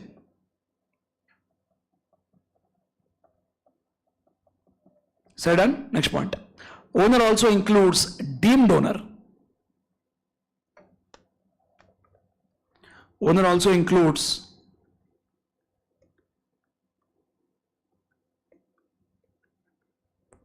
what owner? Deemed owner. As per section 27. Wonderful. अच्छा already आप लोग लिख दिए क्या वो point? Tell me who is covered in deemed owner? Any idea? No idea? Can I proceed then? So there are 5 points in this concept, my dear friends. Let's listen first. I'll complete the 5 points and we can write. Point number 1. Transfer to spouse. Whose spouse? No, I didn't ask whose spouse. Obviously, हम assessor खुद के wife को देंगे ना. I asked who is spouse. अरे who spouse मतलब यार मैं तो दूंगा तो मैं खुद की wife को दूंगा यार. किसी और को बीवी ने थोड़ी को दूंगा यार. Come on, who is spouse? Husband or wife, as the case may be. Correct? Transfer to spouse or minor child. इसका logic क्या है बोलूं? Sir, Shivateja has got a property.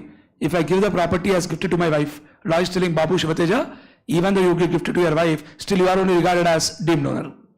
And I have a minor child at home. My son is about 5 years old, who is a minor kid. If I give a property to my son, law is telling Shivateja, you are only regarded as deemed owner. Owner नहीं बेटा, deemed owner. Sir, deemed का meaning समझ गए ना? बता आपको मैं उस दिन. हाँ, मान लिया जाएगा. Spouse or minor child. Other than minor married daughter. No emotions. Telling sir, minor marriage is illegal. No sir. All that emotions we don't want. In income tax we don't want your feelings and emotions. We want just sections and subsections. Clear with this point everybody? Come on. Other than minor married daughter. So if Shivadev has got a minor and I got minor daughter and I got my daughter married, example, I will not do that. Okay? If I give a gift to if I give a property to my minor married daughter, what will happen? Deemed owner, you will be under deemed. I will be deemed owner. Hey, वो रही. my daughter is only owner. अरे other than मैंने my daughter लिखा ना यार. अरे बोलो यार. Yes, sir. अभी सुनो. This point, which point? This point. हाँ वही. This point क्या है? Transfer to spouse or minor child other than minor married daughter. This point will not apply. Will not apply in 2 cases. Number 1, transfer is made for adequate consideration. What a lovely point, my dear friends. Transfer is made for what? Adequate consideration. मैंने wife को gift दिया ही नहीं, बेच दिया. Market में करोड़ रुपए है. I sold it to my wife for 1.5 crore. Oh sorry, 1 crore only. What will happen? Adequate consideration. Sir, this matter went to Supreme Court, you know. One fellow, what has happened? He has given a gift to his wife. Who is deemed owner? He is only deemed owner. Correct? Obviously, he is only deemed owner. No doubt about it. This fellow went to Supreme Court. Telling this fellow went to High Court, then Supreme Court. Telling that there is good consideration between me and my wife. There is adequate consideration. There is tremendous amount of love and affection. She can't stay without me. I can't stay without her. This matter went to Supreme Court. Supreme Court gave a fantastic ruling, which is sensation in India. What Supreme Court told is, love and affection is a good consideration, but not an adequate consideration. Adequate we want in monetary forms. You keep your love and affection with you. Love and affection will not give adequate. क्या dialogue तो supreme court का? Love and affection is good but not adequate. वो गालियां भी नहीं दिए. वो इतना बोले बेटा तेरा लव तेरा अफेक्शन तेरे पास रख ले. And you are regarded as deemed owner. You are getting my point? Sir, transfer made for adequate consideration. Number 2, transfer is made in connection with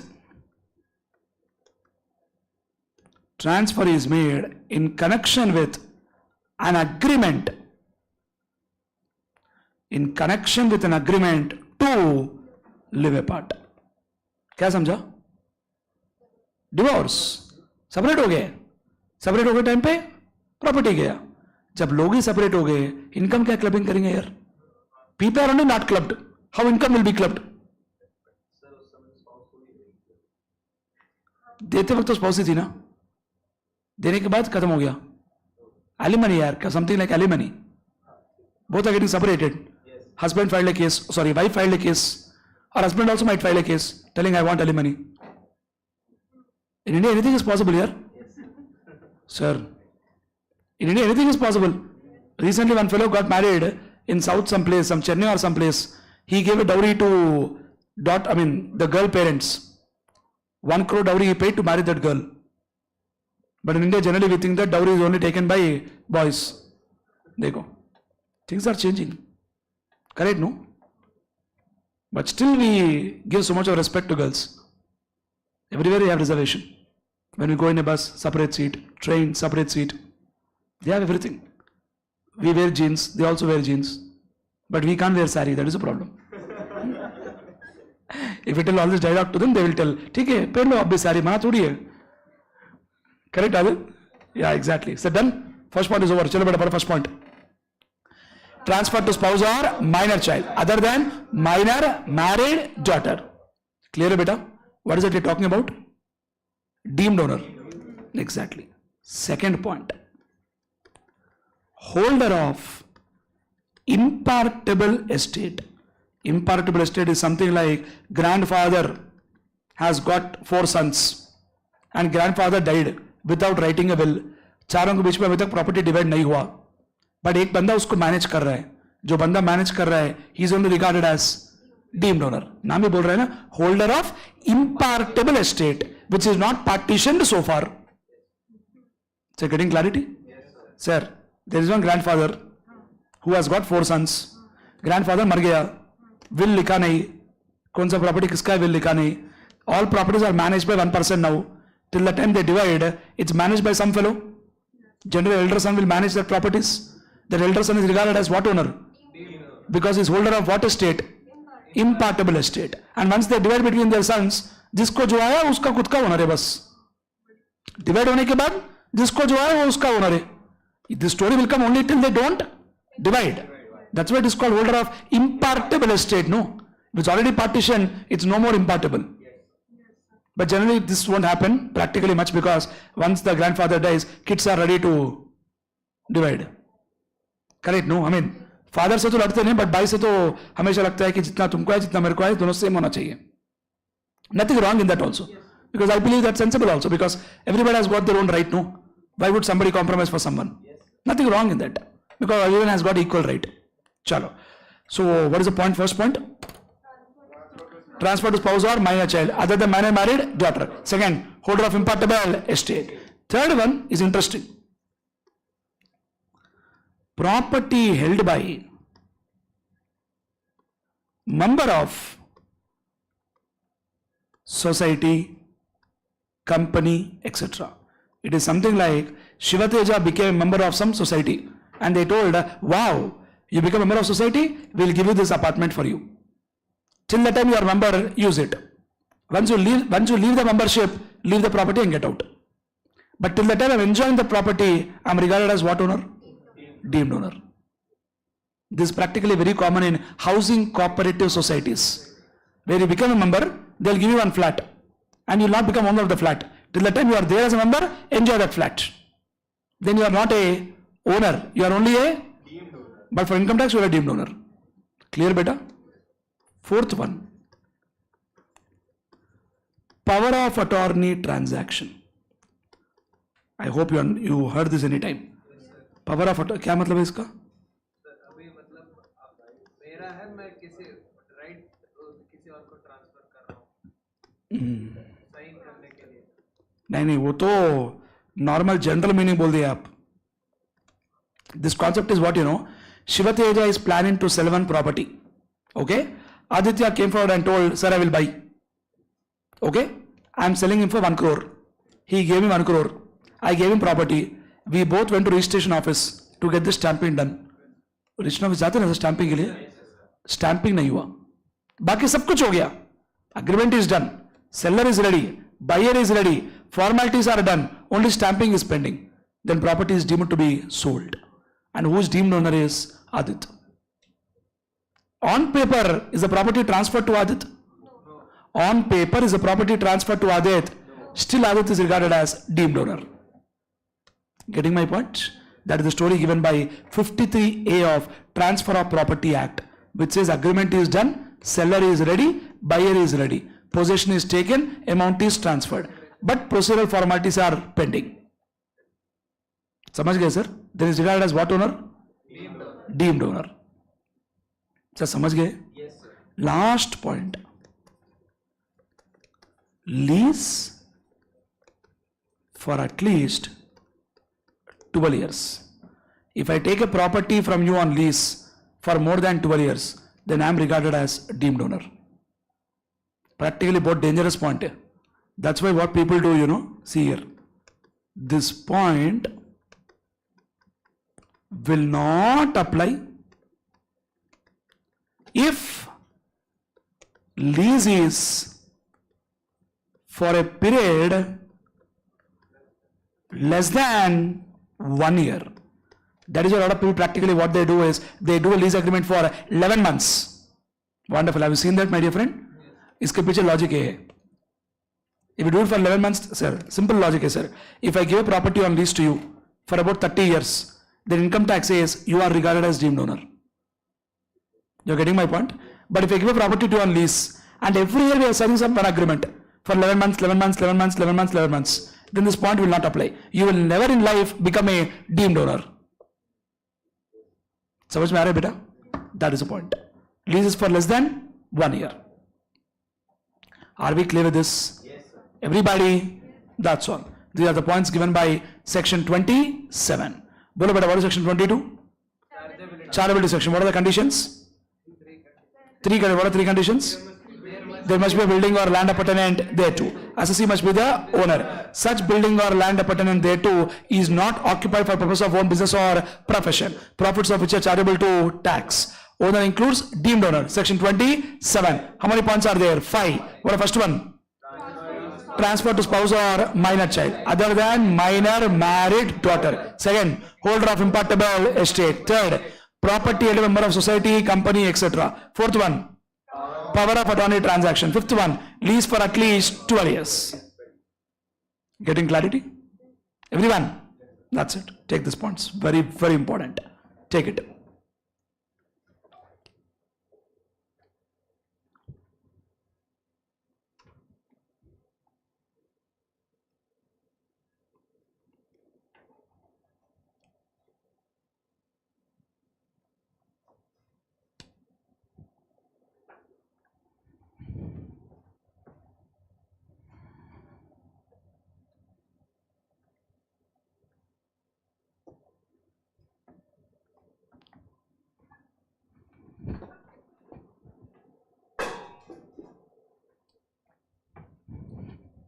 Sir, deemed owner concept will not apply in case of this commercial, this sir, property.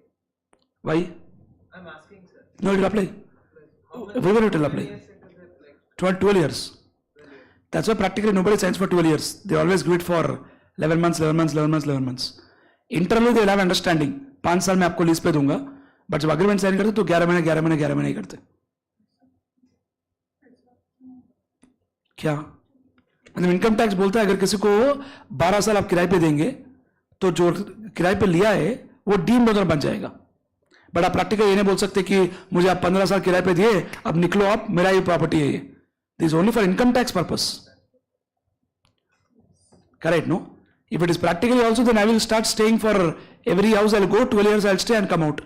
बोलूंगा मेरा ही घर है, निकल तू बाहर. बराबर ना? This is only for income tax purpose.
चल डन हो गया.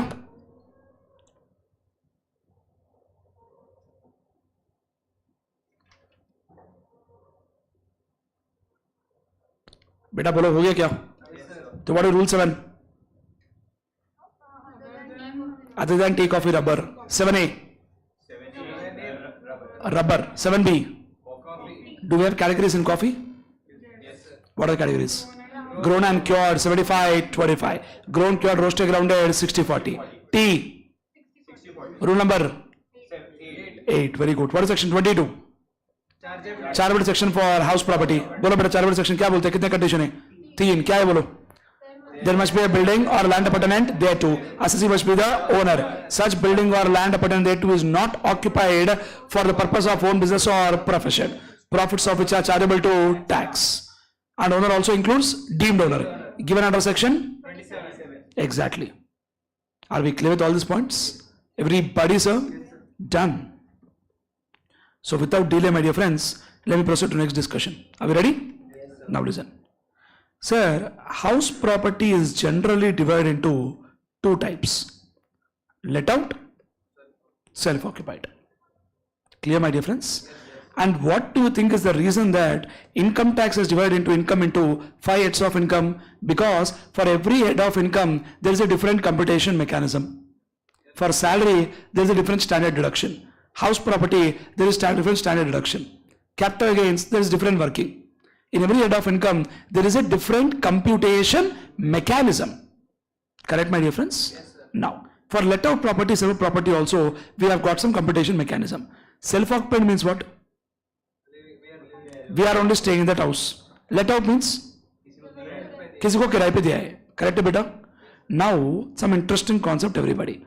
For self-occupied property, we are only staying in that house. Law is telling, my dear friends, still do the computation. Still do the, even though you are staying in that house. Our brains start telling, oh, they want us to pay tax. No, they've told you to please do computation only to give you some benefit. How will the benefit come? We'll talk. Clear, my dear friends? Listen. For for let out property, they told, please start with something called GAV. Please start with something called GAV. And GAV stands for gross annual value. How to compute GAV is interesting task. If you do mistake in GAV only, everything is gone. Do you know how to compute GAV? How? Steps है क्या steps है?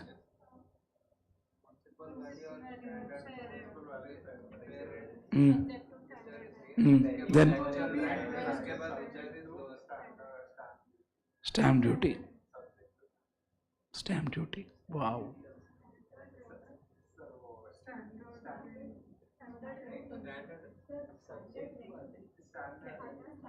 Municipal value or standard? Standard rent is what you are saying. Yes. What is standard rent? Sir, मतलब expected rent. What is fair value? Municipal authority दे दिया है. अच्छा. What is municipal value? अरे sir आप ही बता. अरे ये स्मार्ट बंदा है यार. Municipal value मतलब अभी गवर्नमेंट ने government rate उसका ठीक है. फेयर वैल्यू क्या है? मार्केट में जो है वो. ठीक है. सुनो अभी. Shall I proceed? Listen now. So the point to be noted here is that income tax is very, very shrewd when it comes to this head of income called house property. Because they are not taxing the actual rent what you got. They are trying to compare your actual rent what you got versus the rent what you might get. That is why they use the word called annual value. Annual? So they're basically trying to tax you on the notional income. They are trying to tax you on the expected rent. Keep these words in mind. It will come soon. Clear, my dear friends? That's how they are trying to tax you. So how to calculate GAV, we'll talk in detail. Today only we'll complete that, don't worry. So what is the starting point? GAV. From this we'll reduce municipal taxes. paid by owner. Municipal taxes paid by owner. Then the balance what we get is called NAV. Balance what we get is NAV. From that we take deductions under section 24. First one we have got 24A, standard deduction at the rate of 30% of NAV. Beta barabar hai? Yes, sir. That is called standard deduction. That's why in the question when they give you repairs, maintenance, light charges, water charges, ignore all that. Because law is telling we are not concerned with your actual expenditure, we will give you standard deduction at the rate of 30%. Your actual expenditure could be more than that or it could be less than that. But we will still give you 30% standard deduction. That's it. We are not bothered about your actual expenditure. Then, most important point. 24P. Interest on borrowed capital. And there is lot of concept in that. Balance what we get is called income from house property. Beta समझ में आ रहा है बेटा? चलो what was starting point? GAV. Less what? Municipal taxes paid by owner. Then what we get? NAV. NAV means net annual value. Reduce what? Under which section? कितने? What the first one? 24A is standard deduction at the rate of 30%. 24B interest on borrowed capital. On interest on borrowed capital, there is this much story to talk, which we'll talk in detail soon. Clear? And law is telling for self-occupied also, please do computation. But you start with NAV nil and take deduction under section B. 24A is impossible. Because when NAV is nil, how can standard deduction come? Beta barabar hai? Income from house property will be negative. Self-occupied can never ever come positive. If it has come positive means, bhaiya kuch to gadbad kiye. Self-occupied is always and always negative. And if it is negative, don't feel sad. That negative you can set off with your profits. So negative is not negative. Negative is positive for you. For tax purpose. Correct है यार? Imagine let out में income आया 10 lakh, self occupied में loss आया 2 लाख, और 2 lakh set off करके net 8 lakh ही दिखाएंगे ना, तो 8 लाख पे ही tax pay करेंगे ना, तो ये नुकसान नहीं है भैया, ये फायदा है यार, बोलो यार. And this story of let out is given by section 23 subsection 1. Self occupied is given by section 23 subsection 2. And self occupied also covers unoccupied due to employment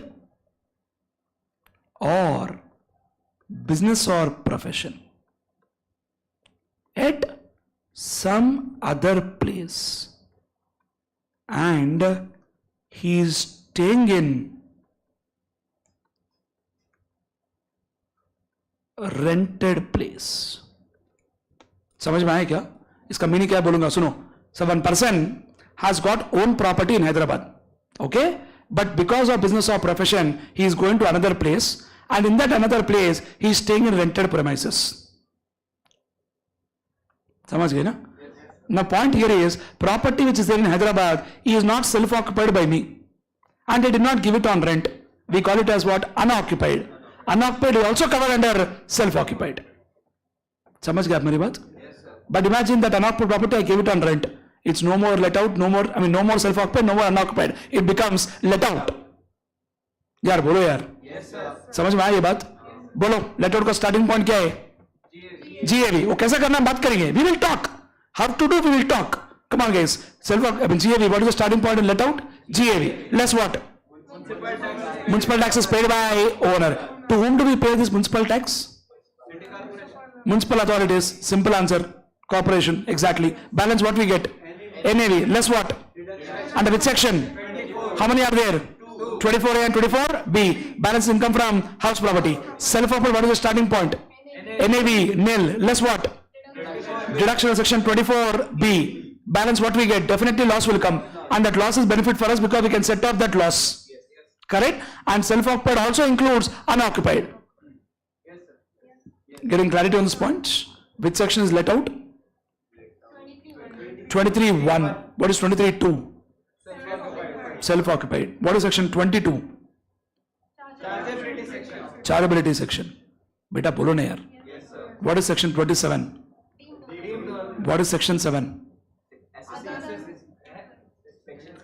Income deemed to be received in India. 27. 27. Deemed donor. यार तो confuse मत हो जाओ यार. 27, 27, 2 plus 7, 9. What is section 9? Deemed to occur as in India. 7 minus 2, 5. What is section 5? Scope of total income. Is that clear, है ना? What is section 22? How much is 2 plus 2? What is section 4? Chargeability section for income tax. Clear, है ना बेटा? Everybody? Sure. What is section 14? Gross total income. 1 plus 4. What is section 5? Scope of total income. Clear, है ना? No compromise. What is 23(1)? Let out. 23(2). Rule 7B. Tea and coffee. क्या है वो? Tea and coffee क्या है? Coffee. Rule 8. Tea. Tea. 7C. 7. Other than tea, coffee and rubber. Correct, beta? Everybody? Wonderful. Don't forget all those. Every point is important. Make sense? Take till here. Then I will talk about GAV. पहले यहाँ तक लिखो. Revision revision revision. एक ही चीज करना है यार, पढ़ना है. थक जाएंगे फिर क्या करना है? बस. I think whatever sir told is being proved.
(27) deemed donor. What is 23 subsection 1? Computation for let out. Beta bolo starting point क्या है बेटा? GAV. Less what? Municipal taxes paid by owner. Don't forget that it's paid by tenant, will not allow deduction. Then balance is what? NAV. Then what? How many deductions are there? 24A and 24B. About 24B only I will talk 1 hour, but not now, later. Yeah? But first we will complete GAV. Then we'll go to 24B. ठीक है ना यार? Self occupied NAV is what? NAV nil less 24B, पक्का negative आ गया ना यार? अब मुझे एक बात बोलो, जब नेगेटिव आ रहा है तो अपने को बेनिफिट हो रहा है ना sir? Whenever government is giving benefit, they'll always keep some limits and they always attach some conditions and restrictions. So logic है ना? If something is coming free, it will always have conditions and restrictions.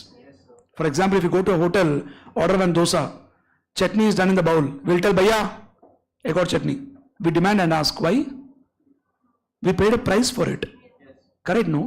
You went to a temple, he gave one laddu. You loved it like anything. Will you go and demand one more? Will you demand? Or will you say, I don't like laddu, give me something else? Obviously, no. Because you're not paying a price, it's coming free. Just take whatever they give. In the same way, even for self-occupied, we have got some limits for deduction. But the limits are not there in let out. Because let out property, you're paying tax. Clear? Come on.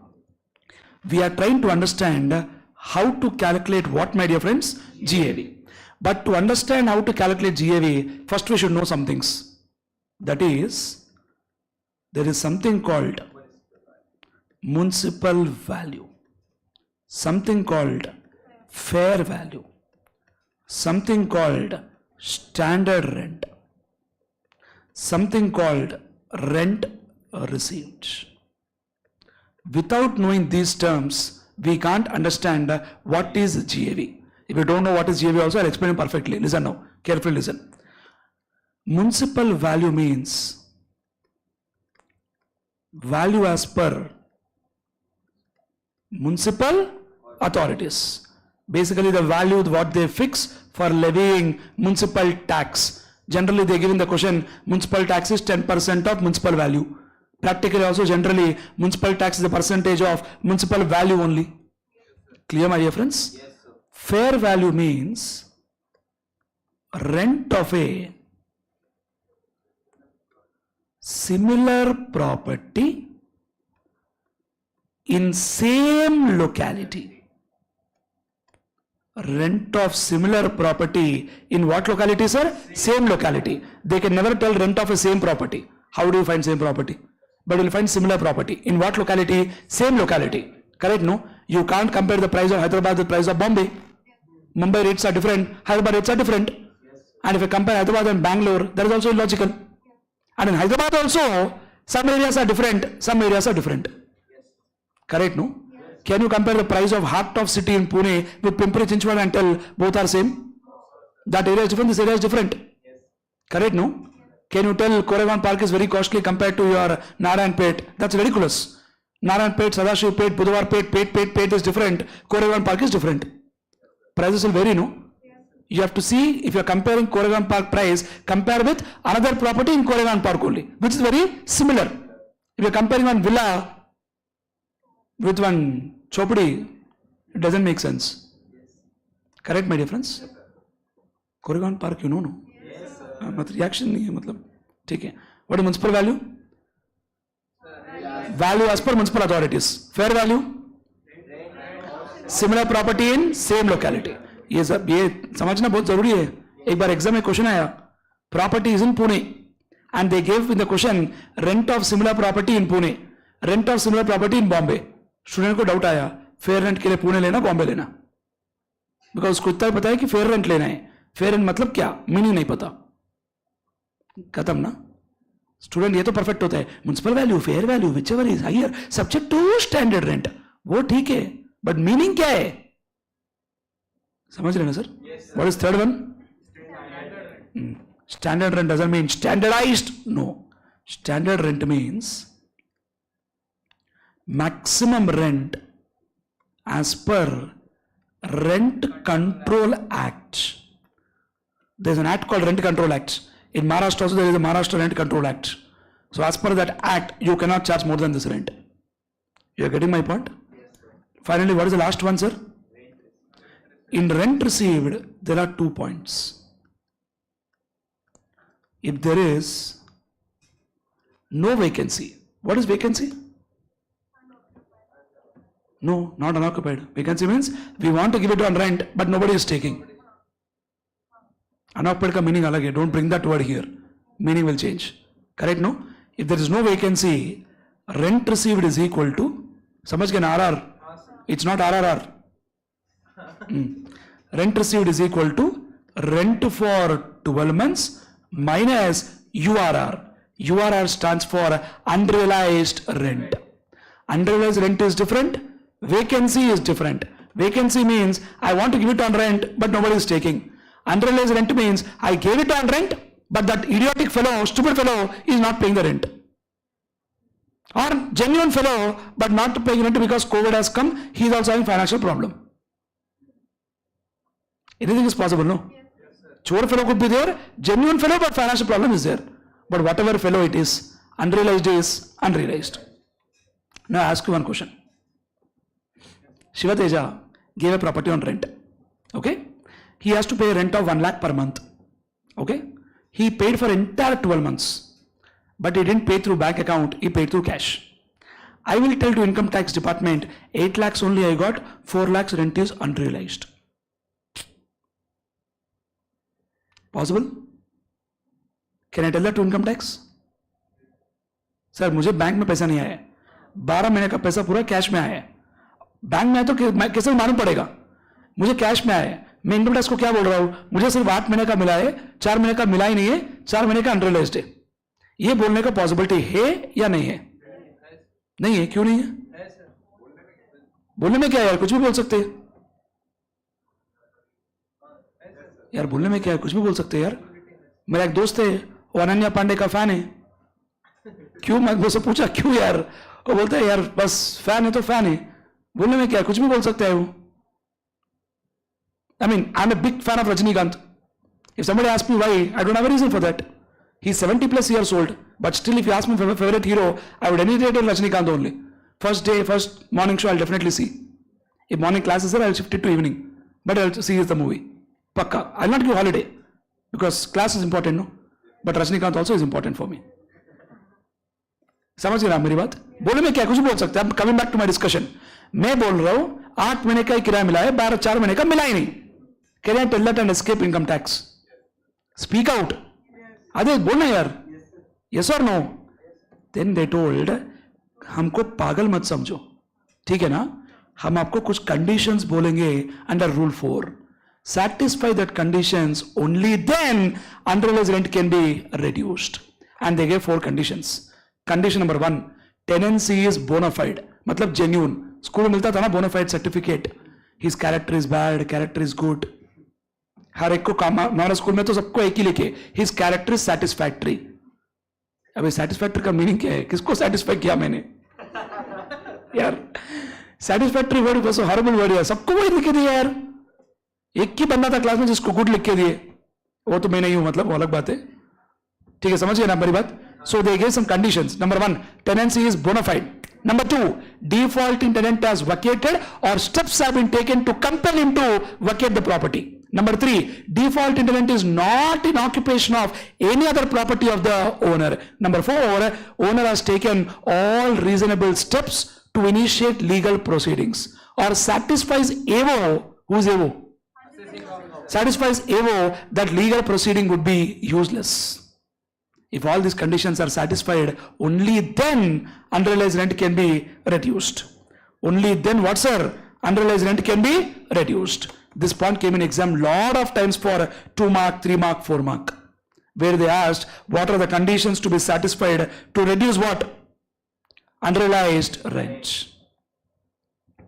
समझ में आ रहा है बेटा? बहुत बहुत important है. Which rule? 4. How many conditions are there? 4. Which rule number? 4. Conditions? Excellent. Rule 7? Other than tea, coffee, rubber. Sir, even if you want to forget also, I'll not allow you to forget. Clear है ना? 7B. Coffee. 8. 7. 7A. Rubber. 7C. 8. 7B. Section 22. 27, 23(1), computation for let out, 23(2), self-occupied. Clear? What is it we are trying to find out? GAV. But to find out GAV, we should know all this first. Clear? Done. समझ में आया sir ये points? Other side, if there is क्या बेटा? Vacancy. If there is what? Vacancy. Is there a possibility that vacancy can be there? Yes. If there is a vacancy, law told rent received is equal to rent for 12 months minus unrealized rent minus rent for vacant period. That did not come in first case because there is no vacancy. How to calculate GAV if there is no vacancy, I'll teach you. How to calculate GAV if there is a vacancy, I'll teach you. But before that, we should understand the meanings of this. Then we will understand how to calculate GAV. समझ में आया बेटा? ये लिख लो पहले.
हो गया बेटा?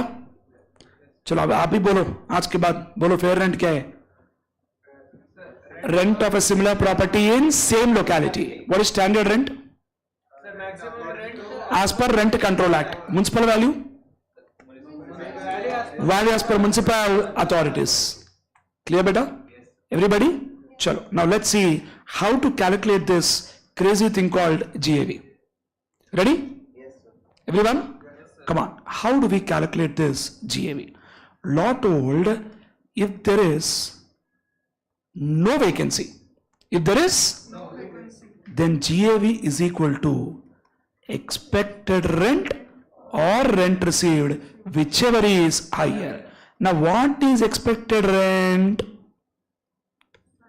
Expected rent is municipal value or fair value, whichever is higher, subject to standard rent.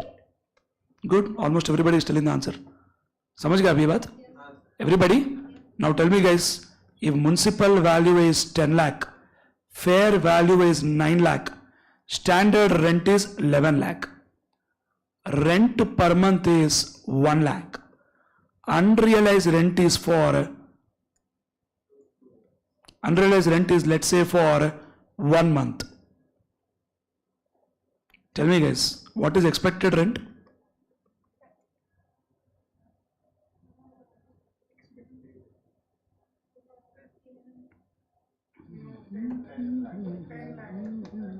10 lakhs. Answer तो मस्त बोले, higher lower, Higher of FD और FD, फिर उसमें lower of आदित्य समझा नहीं क्या? तो क्या है आंसर एक्सपेक्टेड रेंट का? 10 lakhs. expected rent sir, वही है ना, तीनों के बाद 9 lakhs ऑप्शन दो क्या? आदित्य बोल रहा है पता है सर हमको ऑप्शन, हम क्या देंगे? नहीं दे दी ऑप्शन. 3. यार तू कैलकुलेटर में क्या चेक कर रहा है यार? अच्छा इसका क्या है आंसर? बोल बेटा.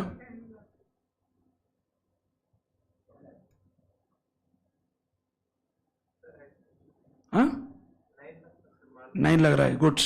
ऐसे ही लगता है एग्जाम में. जब भी ऐसा लगता है ना तो दिमाग को बोलना नाटक मत कर, आंसर 10 लाख से. अरे बोलना यार. 10 or 9 whichever is higher. What is higher? 10 subject to 11. So answer is 10. If 12 comes it will become 11. What is rent received? 1 lakh into 12 minus 1 lakh into 1 which is 11 lakh. So my GAV will be, that's it. Correct now? What if expected rent is 12 lakh? What will happen? If expected rent is 12, rent received is 11, what will be GAV? 12. That means technically you have to understand that even though I got only 11 lakhs, I am paying tax on 12 lakh. That's why it is called notional rent, annual value.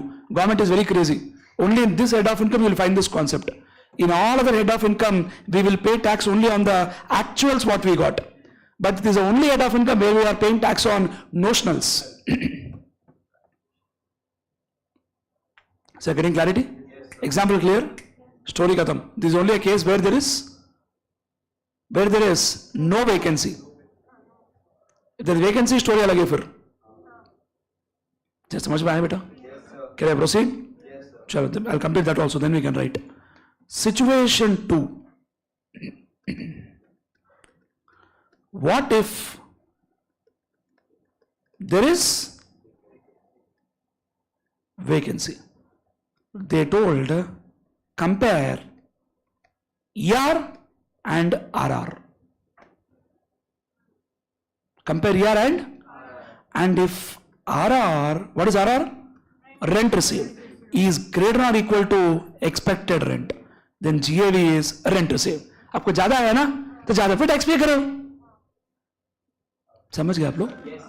And if rent received is less than expected rent, then we'll find out the reason. If it is only because of vacancy, then GAV is equal to rent received. GAV is equal to rent received. And if it is only because of other reasons, then GAV is equal to expected rent. Getting my point, everybody? Let me explain this concept to you with numbers. Then clarity will come better. Suno. Sir, let's say municipal value 12 lakh. Fair value 15 lakh. Standard rent is 9 lakh. Rent per month 1 lakh. Unrealized rent 2 months. Vacancy 3 months. तो समझ गया question? बेटा बोलना यार. फटाफट आ जाएगा question, कोई बात नहीं, रेडी है, पूरा इंस्टेंट है अपने पास. आप बोलो. What is the answer for expected rent बेटा? 9 lakhs. इसमें तो कोई शक नहीं है. रेंट रिसीव्ड क्या है बेटा? 7 लाख. यार कैलकुलेटर में क्या कर रहा है यार तू? 5 महीना गया, 7 महीना बच गया तो 7 लाख ही होगा ना यार.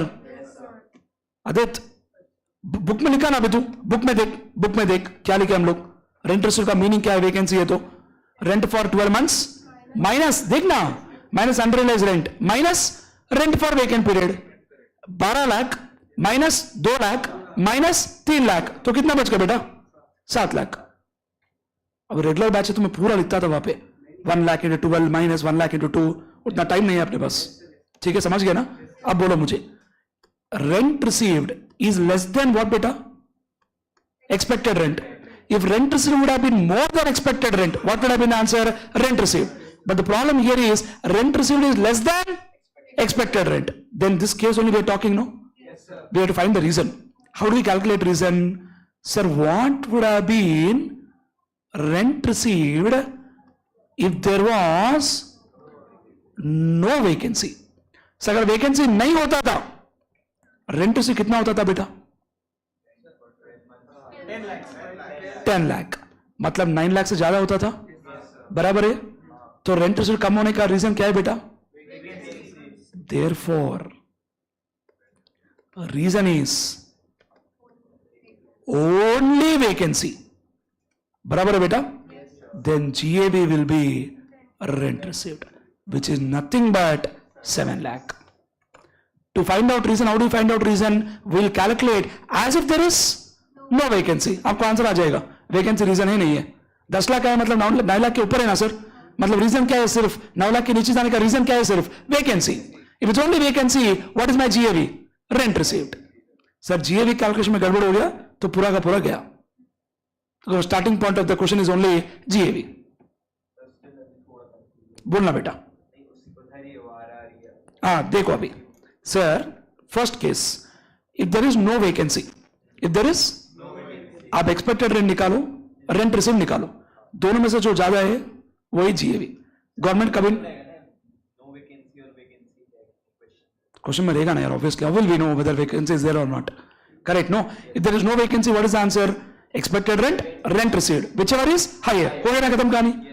अगर वैकेंसी है तो लॉ बोल रहा है भैया आप एक्सपेक्टेड रेंट निकालो, रेंट रिसीव भी निकालो, दोनों को कंपेयर करो। अगर आपका रेंट रिसीव एक्सपेक्टेड रेंट से ज्यादा है तो हम रेंट को टैक्स करेंगे, लॉजिक सी बात है। मतलब आपको जो आना चाहिए 10 लाख है, जो आया 12 लाख है, तो 12 पे टैक्स करिए ना। But if rent received is less than expected rent, मतलब क्या है? आपको कम आए तो हम क्या बोल रहे हैं? रीजन पता लगाएंगे। कैसे पता लगाएंगे? अगर वैकेंसी नहीं होता था तो मुझे कितना आता था? कोई फिगर आएगा ना। अगर जो फिगर आएगा वो फिगर एक्सपेक्टेड रेंट से ज्यादा है, मतलब क्या मीनिंग है उसका? मेरा कम रहने का रीजन सिर्फ वैकेंसी है। अगर वैसा रीजन है तो मेरा जीएवी क्या बनेगा? Rent received. अगर समझो मैं rent received there was no vacancy निकालता था, if the answer would have been 8 lakhs, मतलब क्या मीनिंग है? तभी भी कमी है, तभी भी कमी है, मतलब रीजन वैकेंसी नहीं है, रीजन कुछ और ही है।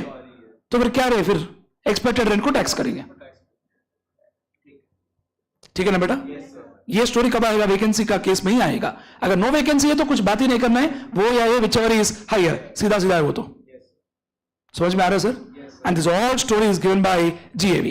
And 23(1) deals with let out, 23(2) deals with self occupied. समझ में आ रहा है बेटा? That's it. Take this first. If GAV calculation is gone, everything is gone. Because that's the starting point. लिख लो बेटा।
So done, sir? Yes, sir. Yeah, please take this case also. When there is a vacancy.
So done? That's it. We are done with only GAV calculation. Much more story in house property is there, which we'll complete tomorrow next class. Clear? Done. Thank you so much.